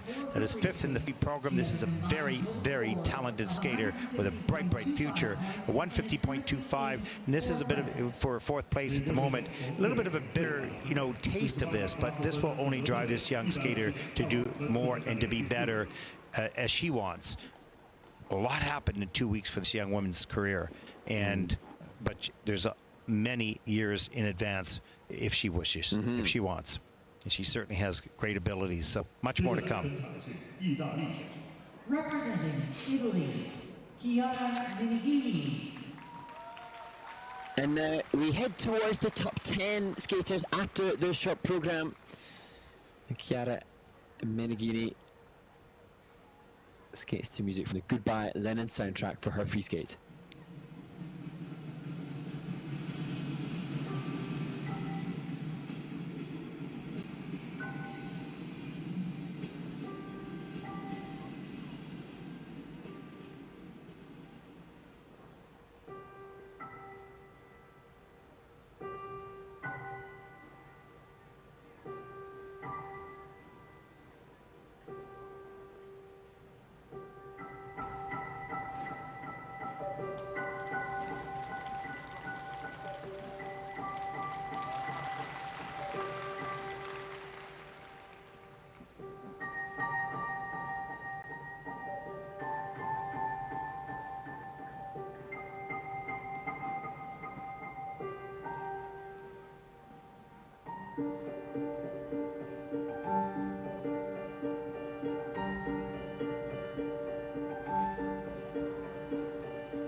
A lovely smile from Chiara Menegini. And this free skate, her coach Katerina Evleva was explaining, is finally showing the lines and the elegance that they've been working on since she was 7 years old, a decade ago. But Katerina acknowledging that technical scores and speed desires and needs took over in previous free skate choreographies for Chiara, but this time a chance to see the elegance that she has been honing for the past decade. And I also think, Ted, bold statement, but I think one of the most elegant dresses of any that we've seen too. Maybe it's that Italian refinement, Italian haute Oh, I'm couture. most certain. Yeah, exactly. I'm most certain it is. There's no question of that. When we take a look at some of the elements, she had 2 falls in this program, and there's an opening. Looking at the elements. Strong. Oh, I have to refresh the screen. That's why. I saw a triple axel in the list. I'm going. She didn't do a triple axel, did she? Okay, as we see the elements But here. interestingly, Go ahead. she was working a lot. This is the flip now, maybe a little under-rotated there, but she is working hard on triple axel. As you see the comfortable triple salco. That, oh, look at the back 3 turn of the body movement into the mohawk. Lovely. She is a beautiful skater, and she's powerful as well, and she's such an athlete, but she has the grace of a dancer, and it's just a matter of putting all those things together. Boy, Katarina's there and the kids cry quite a bit, eh? Doing a great job. And I think that part of the fact that the Italians and the the skaters there are so embracing of different skating federations. I know that in Bergamo they host lots of development camps, and you sense that willingness and openness to support as many different skaters as possible, and that's celebratory.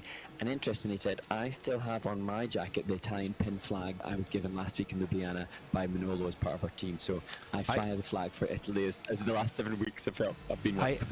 As we've talked about the Swiss Federation and what they're doing, the Italian Federation's done such a good job in fulfilling or filling all the disciplines of pairs, dance, men's and women's, and doing extremely well. And it wasn't always like that. I mean, they've always been good, but it wasn't so full before, and they're doing such a wonderful job, as is Switzerland, as many countries around the world. And it's only healthy for the sport. 100.86, that is third for Chiara.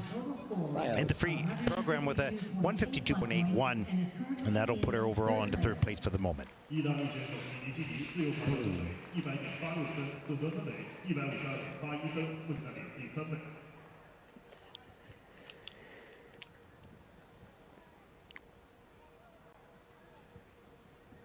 接下来登场是澳大利亚。 You're on camera. Smile. Well, the next skater, Hannah Bath, has landed triple axels. It looked like she was working on it in the warm-up not long ago. Her coach, Evgeny Boronov, explaining that they weren't sure if they would use it in this event, but that jump takeoff simulation from Hannah Bath there suggests that indeed she will use it within this performance.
澳大利亚选手。 Representing Australia, Hannah. Well, Bath. total respect to Hannah Bath, because in the warm-up, I didn't see triple axel done, and so I know that her coach was a little bit on the fence about the inclusion of the element, and then in the warm-up I didn't see it looking so successful, so I assumed Hannah may not go for it, but perhaps inspired by what has gone before her, she did, and that showcases a competitive spirit and fire that's more than I ever had. Impressive stuff.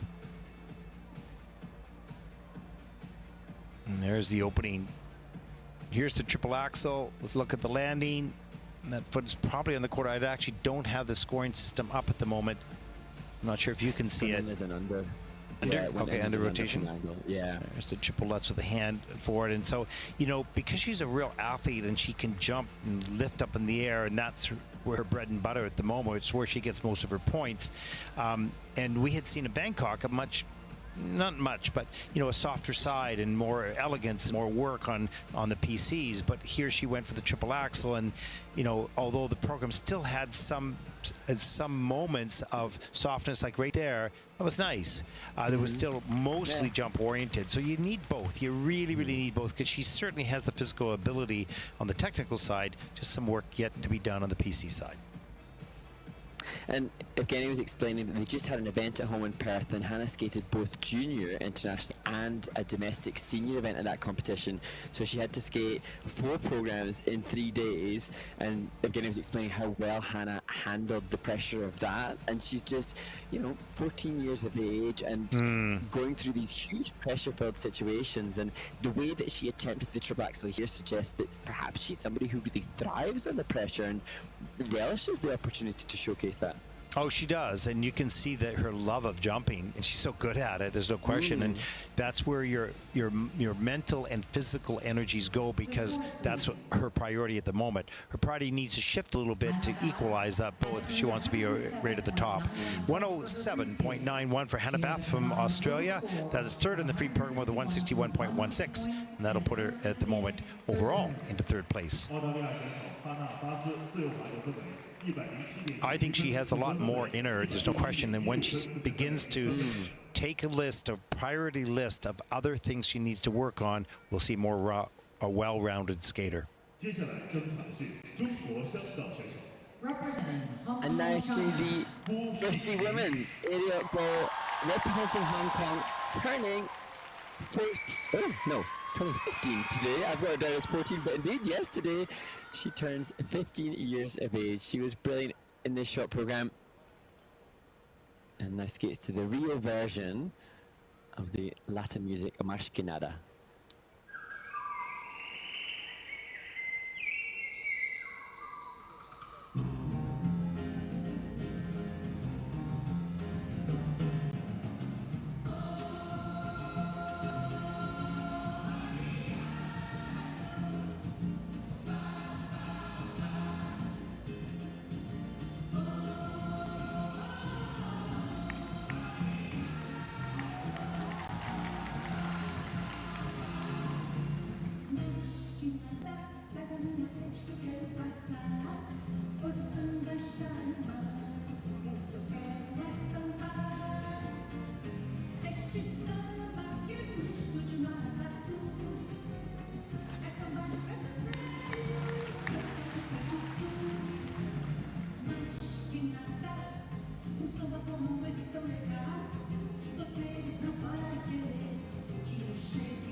Well, what a way to celebrate your birthday. And actually, Ted, I think Ariel is 14 today. I think it came up in the graphic, perhaps wrong. We'll double check that. But whatever, 14, 15 years of age, what a way to celebrate your birthday. And when all the jumping passes were out the way, she came to the far right-hand corner of the rink with skaters cheering and clapping in time to her music, celebrating this skater. And I think forever that memory will be carved in the memory of this young human, and what a privilege for us to be able to see it. And I wonder whether the birthday even matters to her at this moment, with the moment of the doorstep of skating in front of, you know, a big crowd in a wonderful event in the final Junior Grand Prix of the season.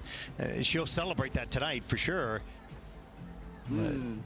Was, you know, what a delightful skater on so many levels, and so much more to come. She's still very young, and as she gains more power and speed and more ice coverage, as we see the triple Lutz and step up into the double axel, a good rotation position, efficient technique. There's the triple flip, stretch free leg. There's the Mark Hanratty pointed toes, the triple Lutz. Really nice, but she's going to want to gain a little bit more speed and power and ice coverage, but that'll come in time. Well, what was interesting is we see it double axe triple here. Look at the way in which she then reassumes the landing position, wobbles, but doesn't put the foot down, still commit, so well trained. Okay, it wasn't optimal, it wasn't comfortable, but I will make that line count, because she recognizes that that has the impact on the grade of execution. We've seen skaters in previous groups, when it's uncomfortable, moving on prematurely. As there's the birthday. Okay, now she gets to celebrate. I wonder if that's a real birthday cake. What do you think? I don't know. That looks really good. Looks like a cocoa chocolate type of thing. And you hungry? Well, I'm presently drooling, so yeah, I guess I am. Okay. Let's take a look at the scores, the free program scores. Has earned 104.37, that is fourth in the free program. The total competition score for Ariel of 161.13, and that also is overall fourth place.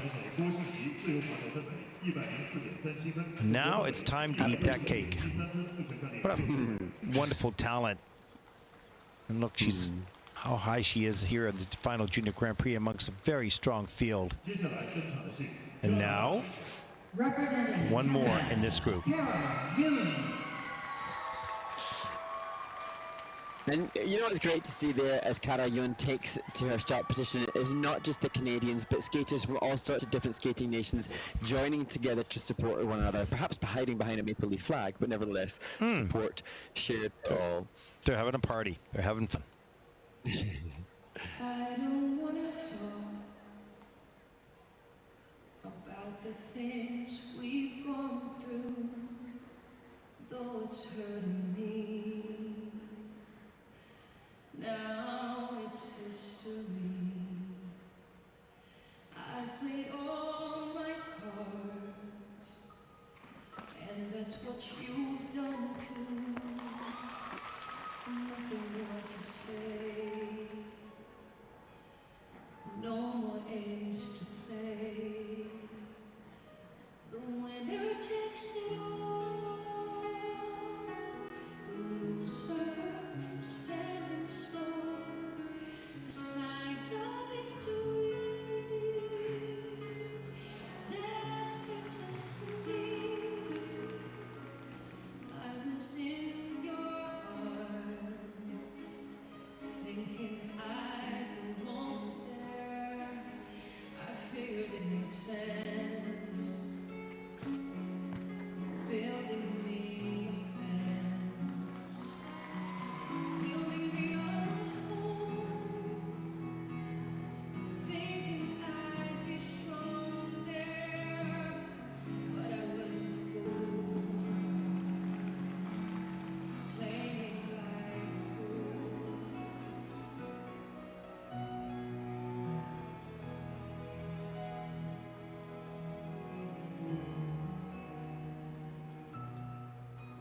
I don't want to talk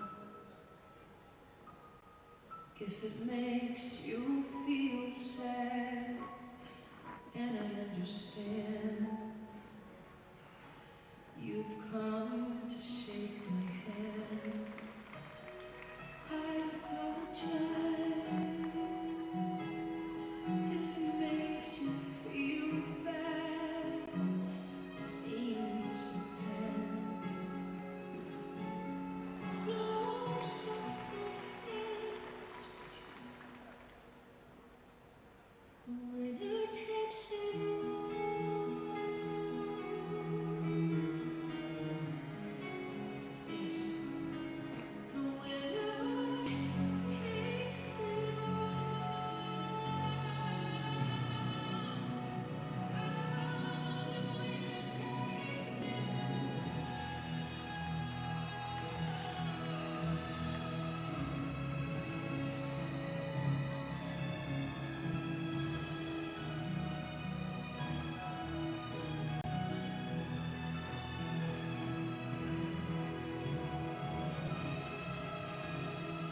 Canada's Cara Yan. It's such a shame because obviously you're a quality skater with quality jump technique. She's got a beautiful dress. She looks so wonderful, but mistakes were made. And in support of Cara, I just consider now, having seen her coach with David Bondar in the men's event, and you acknowledging and giving us backstory of how that skater struggled to compete and reflect his brilliance in competition previously, and it just took time, and Lee Barker got into that place. Yep. It will take time perhaps now from a non-technical perspective but a psychological perspective to help Cara to find and this is where the work starts for Lee, and she'd had a great short program, and she's improved in many areas, but on this day it was a lot of pressure, and it wasn't totally on her game, and it's exciting to be here with all this audience and whatnot, and she hasn't been able to shake that doubt that creeps into her mind, but it's going to get better. It is already better, not today, but yesterday it was, and Lee will work his way. He needs time to work with her, and that's going to be probably another year before we start to see a result in regard to doing what she's capable of doing, and then having the confidence to give some emotion in the face, and a little bit more animation, if you will, and that'll take time once she's got the technical elements under her control, that she can deliver that when she wants, when she needs. Absolutely. And that finish position and the Bielman spin that we just saw, and the triple lutz triple toe, jump wise, jump content good, spinning good, variation of position within the transitions good, just not perhaps in a place full of self-belief to deliver either the tech score, but also particularly on the presentation component, which was very introverted on this occasion. Yeah, for sure. And you can't go out there, young skaters who are listening to this, you can't go out there and hope you skate well. You have to take control and try to skate well. You might make mistakes, but those are just mistakes. It's an 87.24. That's 10th in the free program with a total competition score of 145.94. That'll put Cara, at least for the moment, into 8th place. 6 skaters still to come. So it's that difficult thing where when you just happen to skate well, but you don't know how you did it. You need to learn to figure out how you skate, how you are when you skate well, and when you begin to lose it, so they can start to control it. Okay, here we go. Final group will step aside as you get introduced by the house announcers to the final 6. The medalists, some of these will be going to Grenoble in France for the Junior Grand Prix final. We'll find out who over the next hour or so.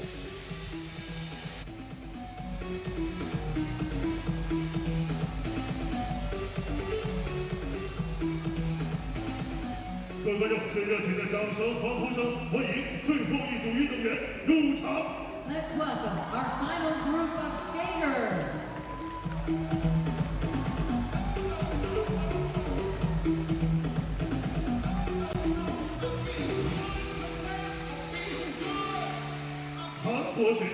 From Republic of Korea, Hwang Jong-ul. From People's Republic of China,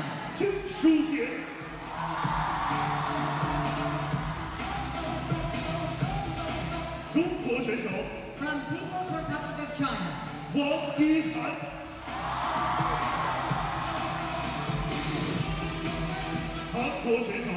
from Republic of Korea, Kim Yu-sung.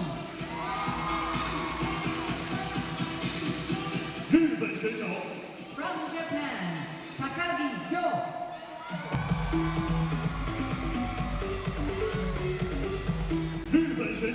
From Japan, Nakai Ami.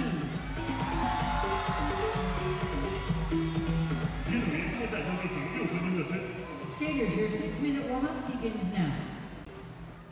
Well, here we are, Mark, at the final group and the final event and the final day of the Junior Grand Prix Series. And we were talking offline about how wonderful it is for these young skaters as we take a look at the start order for group number 6. How wonderful it is for these young skaters to be in an environment in which is really, truly seniorish, if you will. It's high energy, it's television, it's got, all the lights, it's got the big screens, it's got all the big stage momentum, and for these skaters to get just a little flavor of that at this stage of their career is only going to help them as they move forward. Yeah, and I think, Ted, when we see the lineup for the different assignments and the different locations of the Junior Grand Prix, I've even heard from skaters that I've been working with who are saying, oh no, we can't really get to Bangkok, or we can't really get to China because it's logistically more difficult. And then we are commentating on these events, there's an audience, there's an excitement, there's, as you say, a senior vibe. And so then, to me, the justification for having a Junior Grand Prix in this location is absolutely warranted based on what the skaters did in experience. And in this group, we had 4 of the women who have medalled already in the Junior Grand Prix. With 2 winners on the Junior Grand Prix, 2 silver medalists in this very group. Irrespective of whether they qualify for the final or whether they take the title, we're getting a really cool life experience now when there are hundreds of people here supporting them excitedly, and they've got even like the likes of PJ Kwong who's announced the Olympic Games. All of these aspects are big deals. Yeah, and they may not know it, they just know it's a big arena. And you can see a senior Grand Prix here as well. But anyways, the point is juniors, and they're getting this experience. And further to a little bit to what I had mentioned in the opening of the last group number 5 is that with the ISU wanting to have a bigger show, if you will, at levels like this and at the Senior Grand Prix as well, to create an environment of excitement, not just for the skater, but for the fan. So they come in here, it's a show, and it's no dead air, and it's exciting from every moment. And that takes financial resources, takes human resources, and it takes a vision. And I must say the CFSA, the Chinese Figure Skating Association, has done a wonderful job here. And it's not always possible for every country. They don't have the same financial resources, perhaps. But Bangkok did a good job with the audience that they had in there. And some of and the same thing with Turkey. They had, lots of, enthusiastic people. It's starting to grow. And it's interesting, the very different approaches, because obviously in Bangkok they had the warm-up guy, and they had the groups with the dancing, and then we've been to other events that you've been in Gdansk, where there's what feels like a family affair of volunteers who are, supporting and investing from maybe a less business-like perspective, but a very homely perspective, and it's just a gamut and array of experiences for the skaters to enjoy.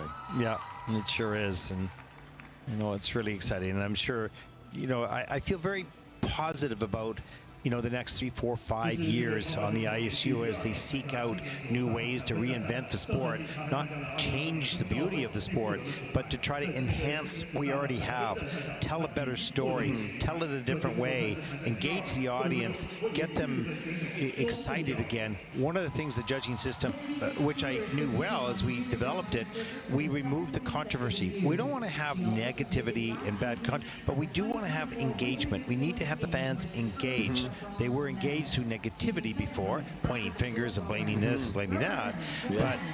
But we have a lot of good information, a lot of scoring that we don't explain well. There's so many things that we can do, and I think that the ISU will go through that process as they move toward 2030 in their vision, and it'll be exciting. Some things we may agree with or not agree with, but we know that the effort will be made, and you have to give a lot of credit to the ISU for that. That effort will be made. So, yeah, it's so true, and such a valid point that we engaged with negativity, and it's it's interesting if we think back to times when figure skating was most in the public sphere, and you think of the Nancy Kerrigan, Tonya Harding affair that became a blockbuster movie, but it had a basis and a root of a negative incident, and I see online celebration of negativity because it does engage people. But the quote, small minds discuss people, average minds discuss events, and great minds discuss ideas. Let's discuss the idea of taking the beautiful sport and celebrating it to a platform where it engages people from a more wholesome perspective. And look how F1 grew, and there's pretty good examples around the world. This is an amazing sport, but people don't know how amazing it is because it looks pretty, it looks nice. And I don't know that we tell the story well enough about the science of what these athletes are capable of doing. It's extraordinary. If you haven't skated and you haven't put on skates in not to try what these skaters are doing because you hurt yourself very badly. But if you haven't done that, then you don't know. You say, oh, it's really lovely. I really like the music. But if you strip that apart and you take a look at the physicality and the difficulty of what they do, it is absolutely extraordinary. I played rugby at a championship level, and I figure skated at the World Championships. So I understand the brutality and the physicality of one sport and the combination of the physicality and the art of another sport. Not that I was very artistic, that's for sure, but, you know, and that's what made it so difficult for people like me, is because you had to do both. Anyways, we could ramble on forever. We can't, and this skater is having a very difficult warm-up, trying to get that triple axel done. And we'll see. Because now we see now the mental game. The warm-up is nice over. Left. Wow. The pressure is really on. Full audience. Points and slots open for the Junior Grand Prix final. Medals to be awarded. And 6 skaters have a great shot at this. And it starts right now. And it looked there like training mates encouraging training mates. I just saw Yi Sung Kim in the back of shot, perhaps giving some encouragement to the next skater, Zhang Yo Huang. She was 6th in Ankara in her first Junior Grand Prix of this season. She comes into the free skate in 6th place, and now she will skate to music from Niro.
Jung-Yo Hwang from Korea opens the final group in the women's free skate, and the two falls early on in the program for Jung-Yo suggest perhaps nerves, perhaps pressure, because latterly she seemed to be able to bank upon the extreme training and preparation that she had, that even when fatigued she was more successful with the jumping passes. So you just question, what was it that caused the falls early on? Perhaps, as I say, extra pressure on this occasion.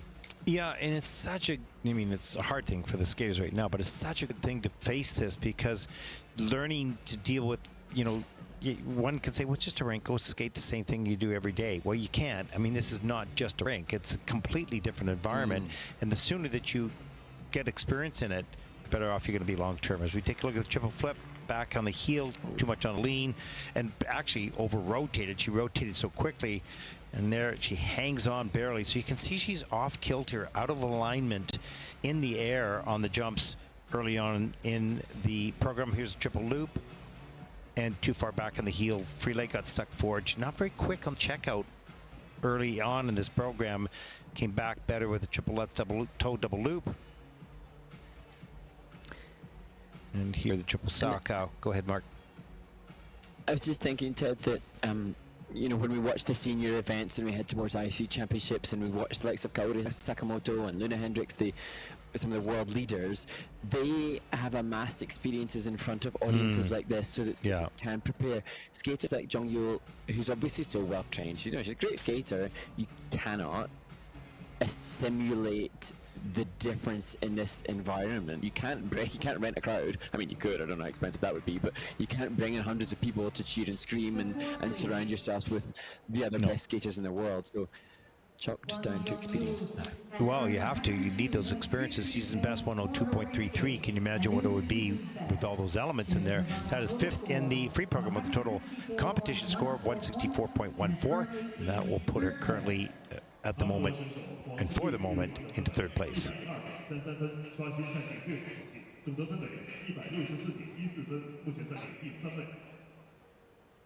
Inga still in first place comfortably. How high will she climb with that program that she delivered? Here we go. Just in shot there is Shiki Gao on the right of the screen, who's currently in second place, and wonderful to see her looking so excited and caring and considerate for her competitor and countryman Xu Jianjin, 13 years of age. She's had as high as 125 in domestic events as she skates to Ararang.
中国选手 From People's Republic of China.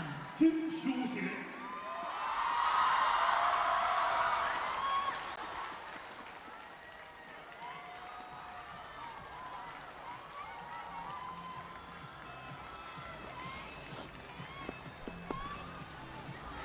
Well, just incredible scenes in this arena, Ted, and the composure, the refinement, the class, so many positive adjectives to describe the performance by Xu Jianjin from China. But what was probably what set the brilliance of that was the reaction at the end, because then you saw a 13-year-old that was just well stuffed. What they've just done after being so delicate. The poise and the patience of her throughout this program.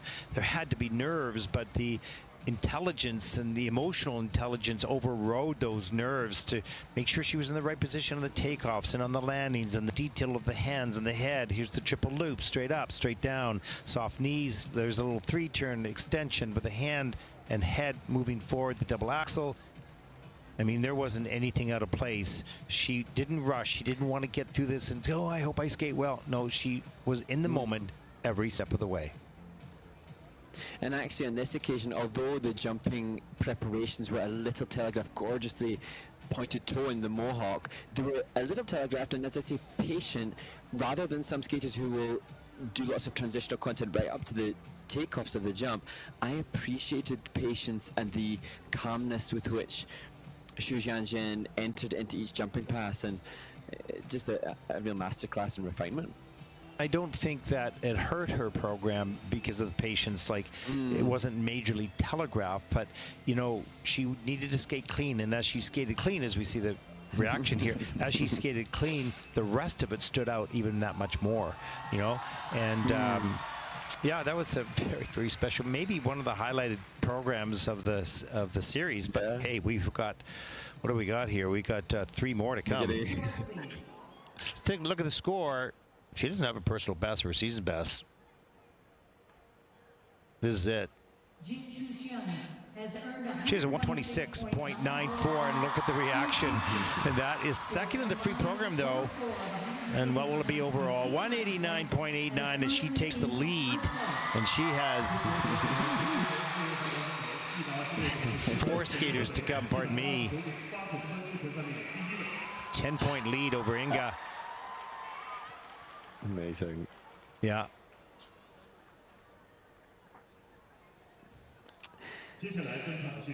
And we've talked about the size of the competitions they have here in China, sometimes with 8,000 entries, or it's extraordinary. As we see Yi Han Wang, who won in Bangkok, Mark.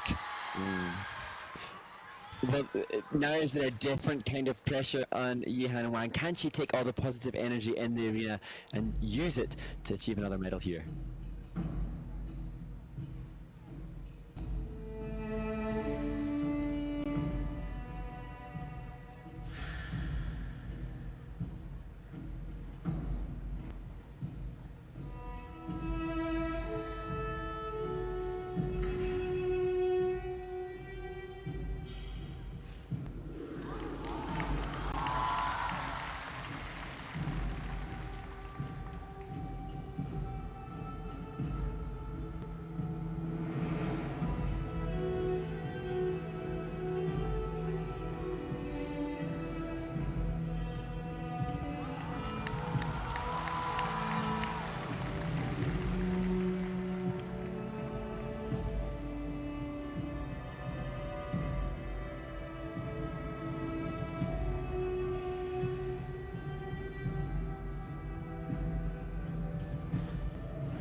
何选手 From People's Republic of China.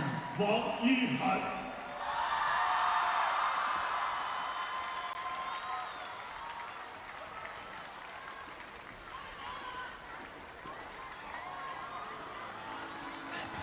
Well, Mark, another great performance. And the audience, Ted, they're showing so much more emotion in reaction to that. Yihan Wang almost just so composed. She hasn't allowed herself to react to what she has just done, because what she's just done in front of this crowd is amazing. No, and she was so solid technically. I would say her jumps were probably the best here so far in the competition, and she didn't have a lot of emotion on her face or, sort of feeling in her movement, although she had excellent choreography, excellent movement, excellent jumping, excellent spin. Everything else was the highest level. But pretty special.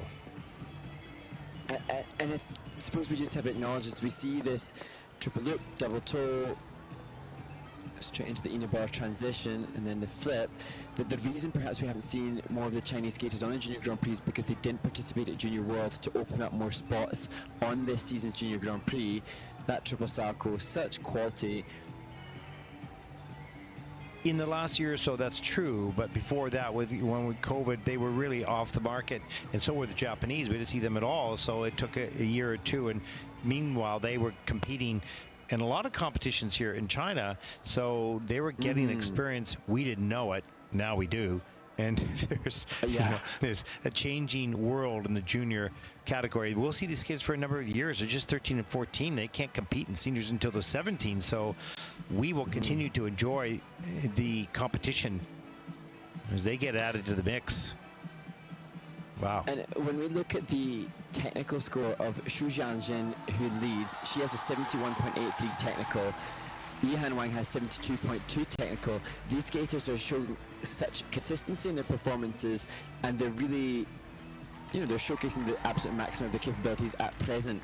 It begs the question, that competition internally, what will that do, as you say, over the next 4 years? We'll see. 129.32 is her personal best this season as she won. It's a 128.96. It's a little bit less than Bangkok, but she is in first place with a 192.11 going into the last three skaters.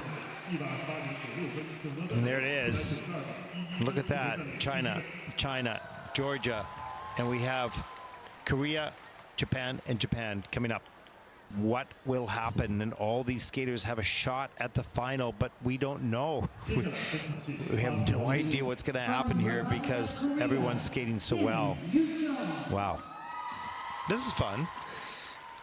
This is amazing, and we've just seen the winner of the event in Bangkok. Now to the winner of the event in Ankara, Yu Sung Kim. We've seen triple axels done by others. Yu Sung Kim used it successfully already on this Junior Grand Prix earlier, and she will start with that element as she skates to music from the Hero soundtrack.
韩国选手。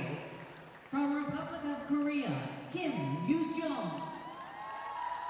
Well, such is the quality of this competition that a triple axel from Yoo-seong Kim isn't enough for an elated reaction to the performance. The double three turn from the triple loop, the fight that she had to have. She intended a triple flip, triple toe early on in the program. She was just a little tight in the landing, so it was incredible. Not optimal or perhaps comfortable, and you see the way that she's reacting to that as if to say, yeah, well, as brilliant as I would have liked. How great is it that we're talking about a small little error? And look at that triple axel, that was not a problem, and she comes in with a 9.49 right off that one element. Here's the triple flip, gets the free leg back just in time. That was a great save, and comes in negative GOE, but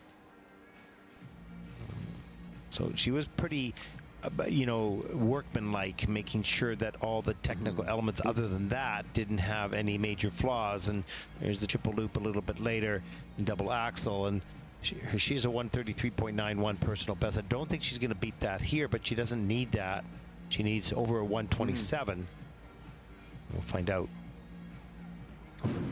And we're getting to see, therefore, the importance of the skating skills that isn't quite the quality of skating skill from Yoo-seong Kim as there was from Yihan Wang.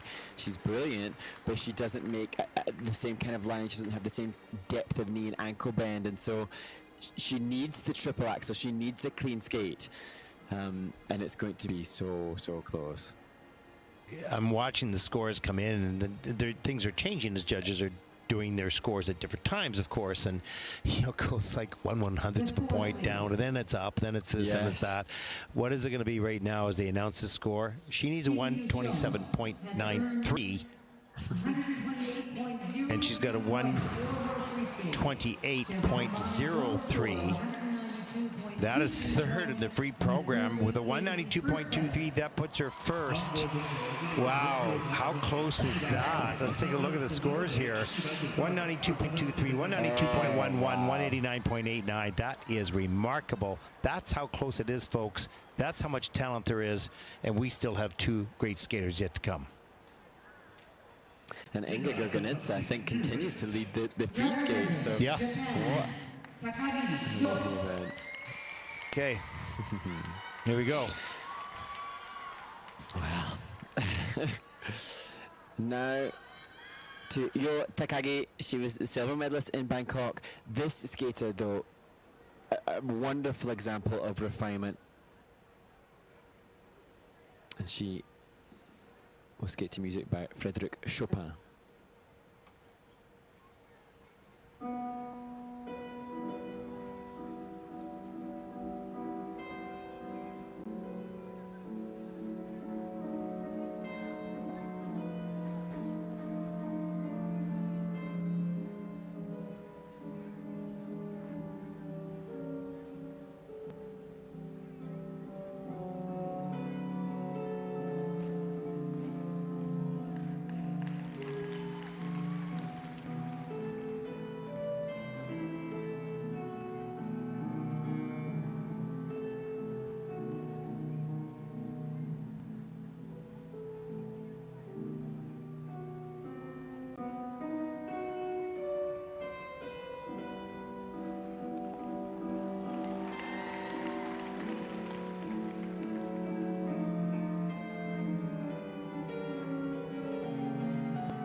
Well, Ted, the choreo sequence of dreams from Yo Takagi, the left forward outside spiral, engage the audience here as much as the triple axels that we've seen done in this event. Some sublime work there by Yo Takagi and choreographer Yeji Shin.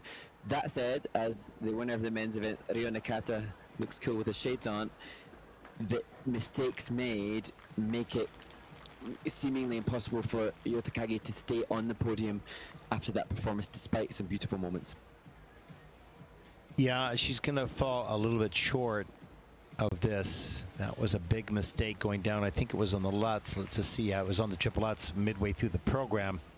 And it under rotation on the double axel in the sequence. So even though those are, you think, okay, the fall was a big mistake, but just the under rotation, not a big deal. But in a competition that is this close, everything is a big deal. And clean is critical. You need to skate clean.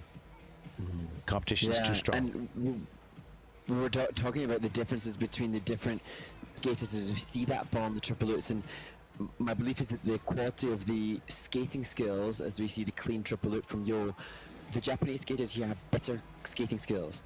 And I mean, this is, I mean, the edge control on this is, like, that blows my mind. That's amazing. But the technical score of the likes of, I mean, that's just phenomenal. That is just epic. That's the best thing I've seen in the event. But it's not the most valuable. yeah. Okay, that's good. Yeah, you're right. The best thing, but it's still cheap. It doesn't give you 200 points. Exactly. It gives you an effect. Exactly. And it does add to the program for sure, but there's no guaranteed points on that. Wow. And the smile on Yo Takagi, I don't know if she knows what's happened and that she's in the midst of such a brilliant event. I hope she's not too disappointed when she sees the result. Scores for the free program 119.42. That is sixth in the free program, and she's going, whoa, who else skated like that? Right? It's pretty amazing. With a total competition score 185.45, that'll put Yo currently into fourth place with one skater to come. She will not be on the podium, and that will not qualify her, I don't think, for the final, because just we're gonna have to see what happens here. It's going to be a mix, and some skaters are at home wondering, okay, what does this mean to me? Because they're currently in a position to go to the final. Representing Japan, Nakai Ami. And this young woman had trouble with the triple axel in the warm-up. Sorry, Mark, go ahead. Go ahead. Well, no, you're so right. So I was going to acknowledge that we both saw that the triple axel wasn't comfortable looking, and there was pressure and stress on Ami Nakai in the warm-up. She's looking at it there. She's simulating the arm position she needs. Can she take a title to add to the title Japan had in the men's event?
Wow.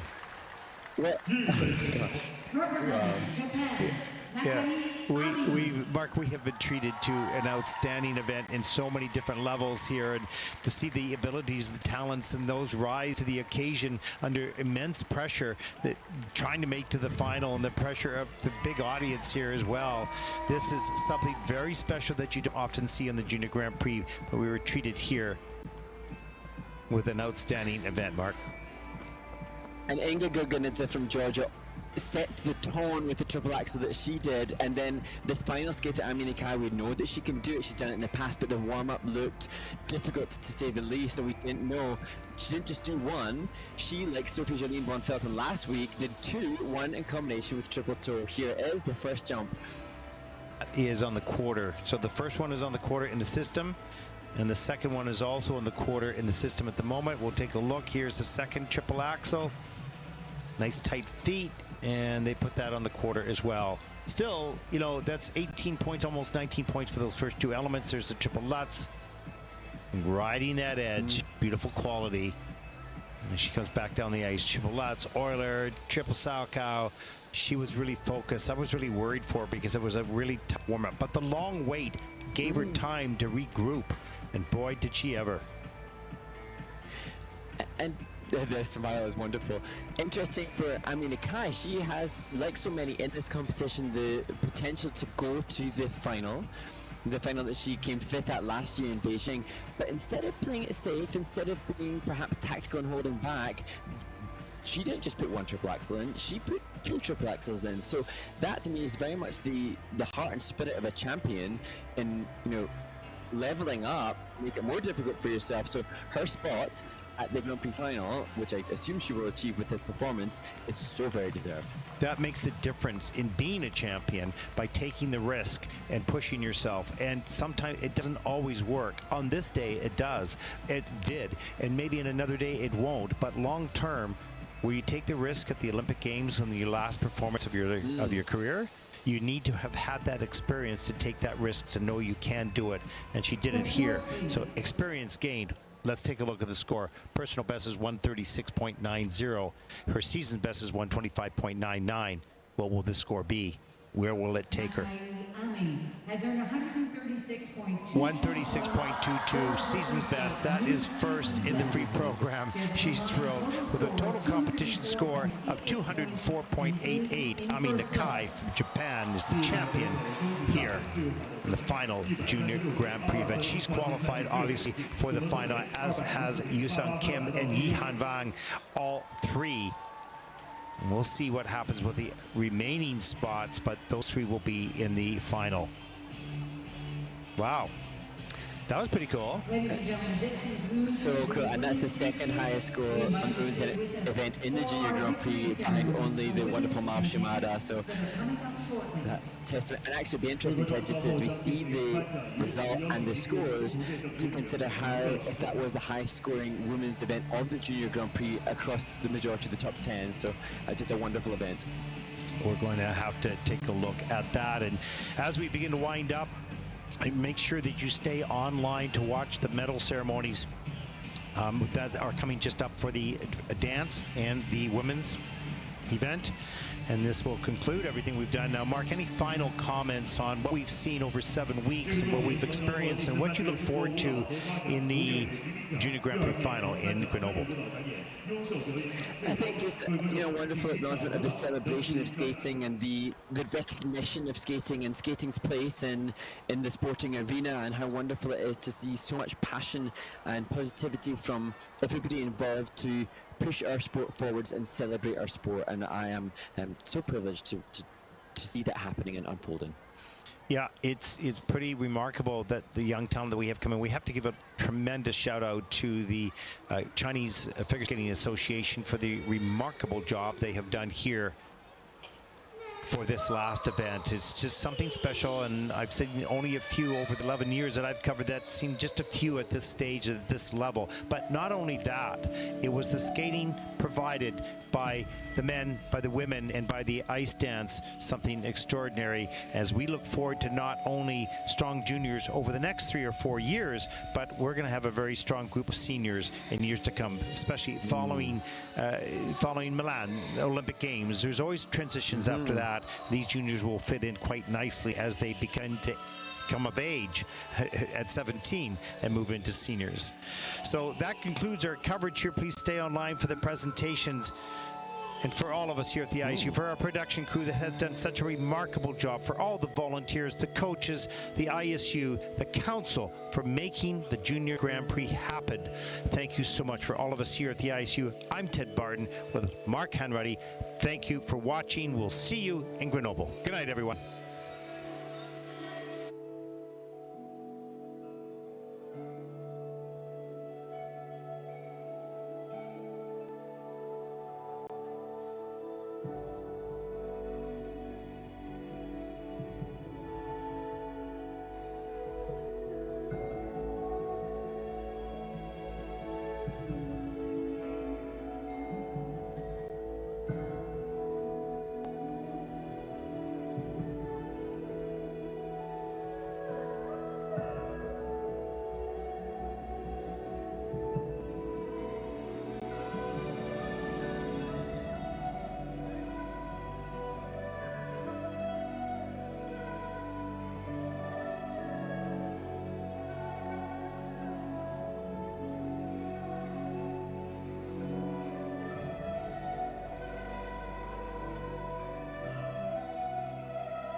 次国际滑联世界青年花样滑冰大奖赛无锡站青年女子单人滑颁奖仪式现在开始。 ISU Junior Grand Prix of Figure Skating Wuxi 2024 Victory Ceremony Junior Women.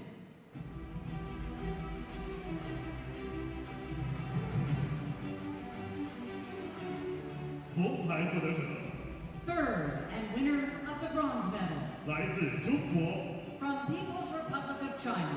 王一涵。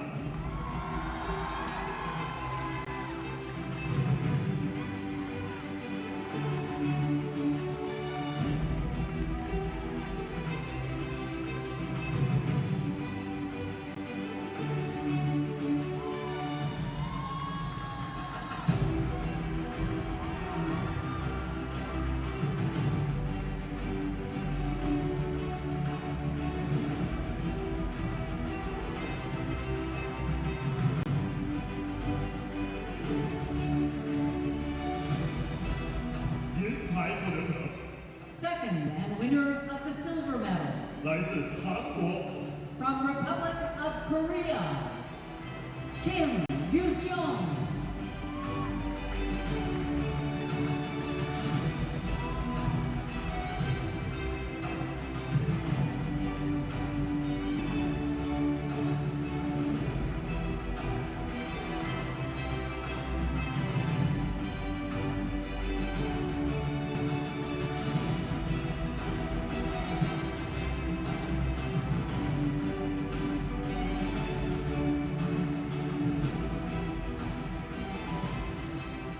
金牌获得者 First and winner of the gold medal 来自日本 from Japan, Nakai Abi.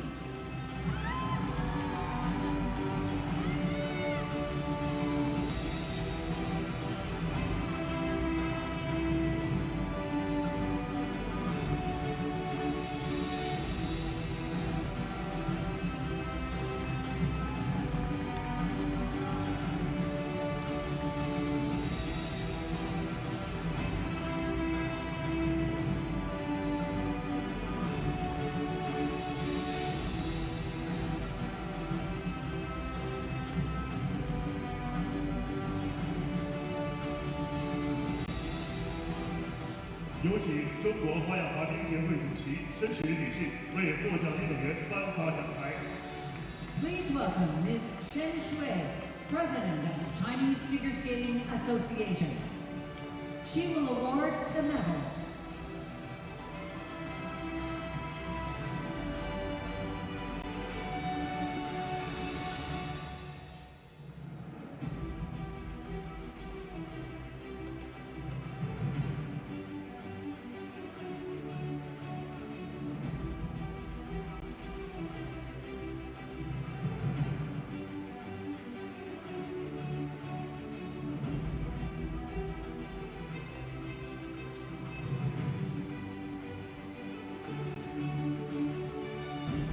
有请无锡经济开发区管理委员会副主任沈晨先生为获奖运动员颁发鲜花。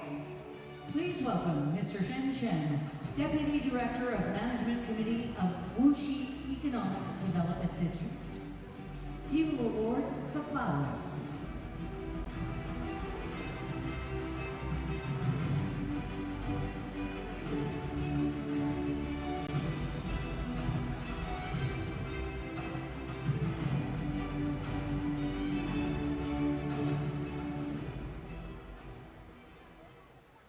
女士们、先生们，请起立，奏日本国歌。 Ladies and gentlemen, if you can, please stand for the national anthem of the winner.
女士们、先生们，让我们向获奖运动员表示热烈的祝贺。 Ladies and gentlemen, these are your medalists.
次国际滑联世界青年花样滑冰大奖赛无锡站青年冰上舞蹈颁奖仪式现在开始。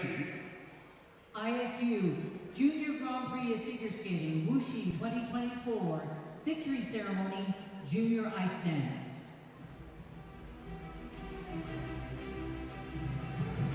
红牌获得者 Third and winners of the bronze medal 来自加拿大， from Canada, Chloe Nguyen and Brendan Jian.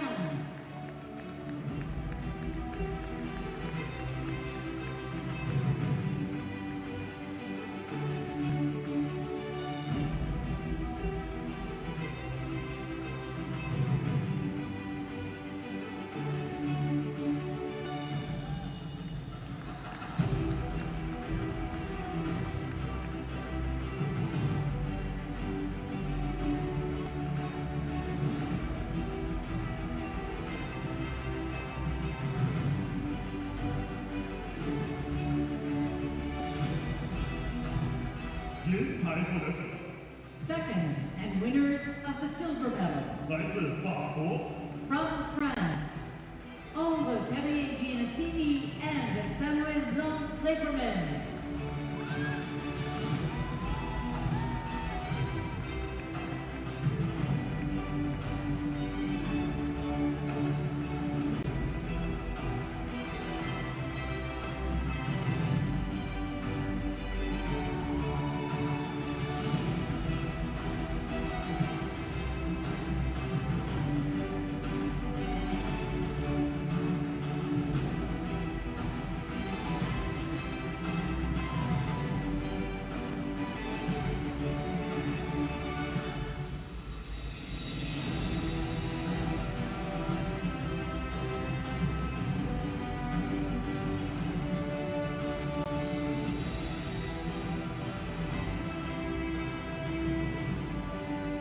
金牌获得者 First and winners of the gold medal 来自美国， from United States of America, Eliana Peel and Ethan Peel.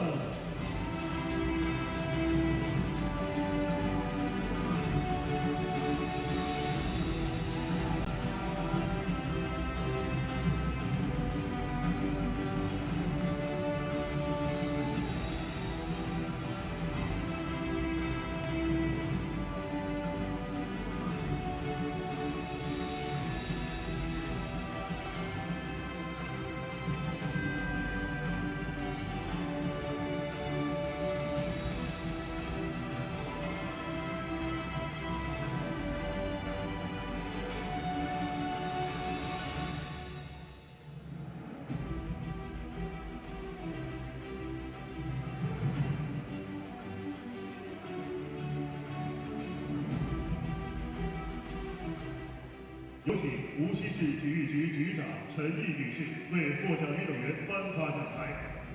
Please welcome Ms. Chen Yi, Director of Wuxi Municipal Bureau of Sports. She will award the medals.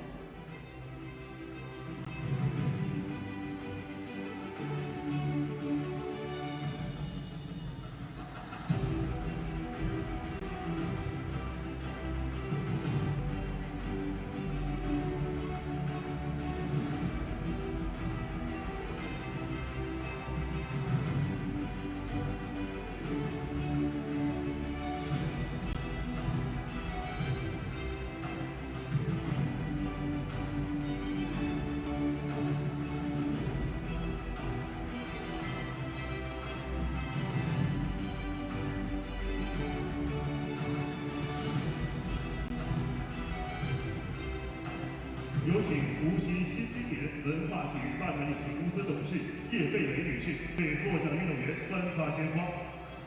Please welcome Ms. Ye Beilei, board member of Ice Union Wuxi Company Limited. She will award the flowers.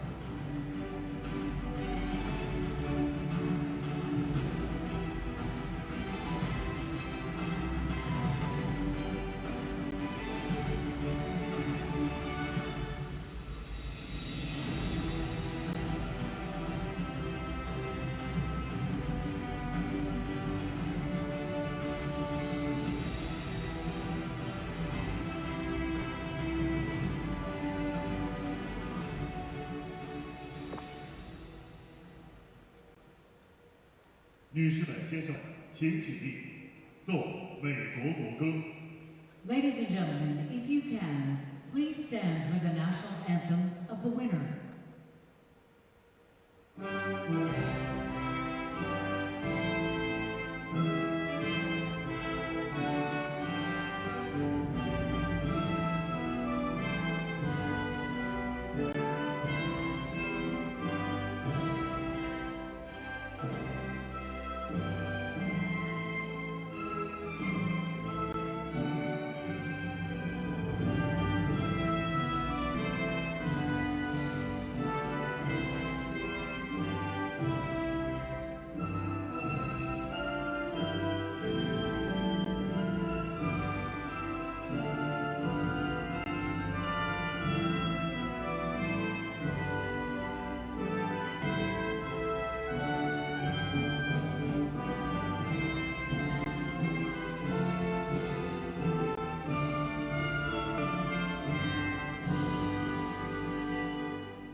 女士们、先生们，让我们向获奖运动员表示热烈的祝贺。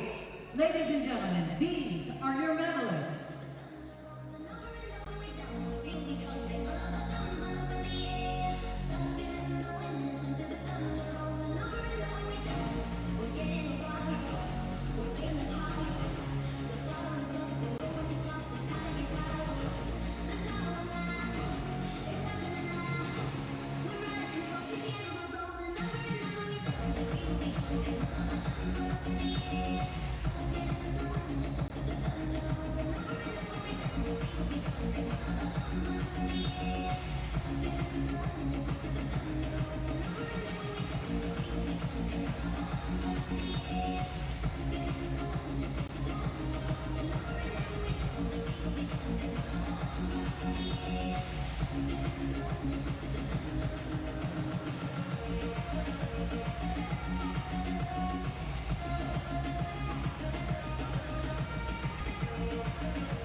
Been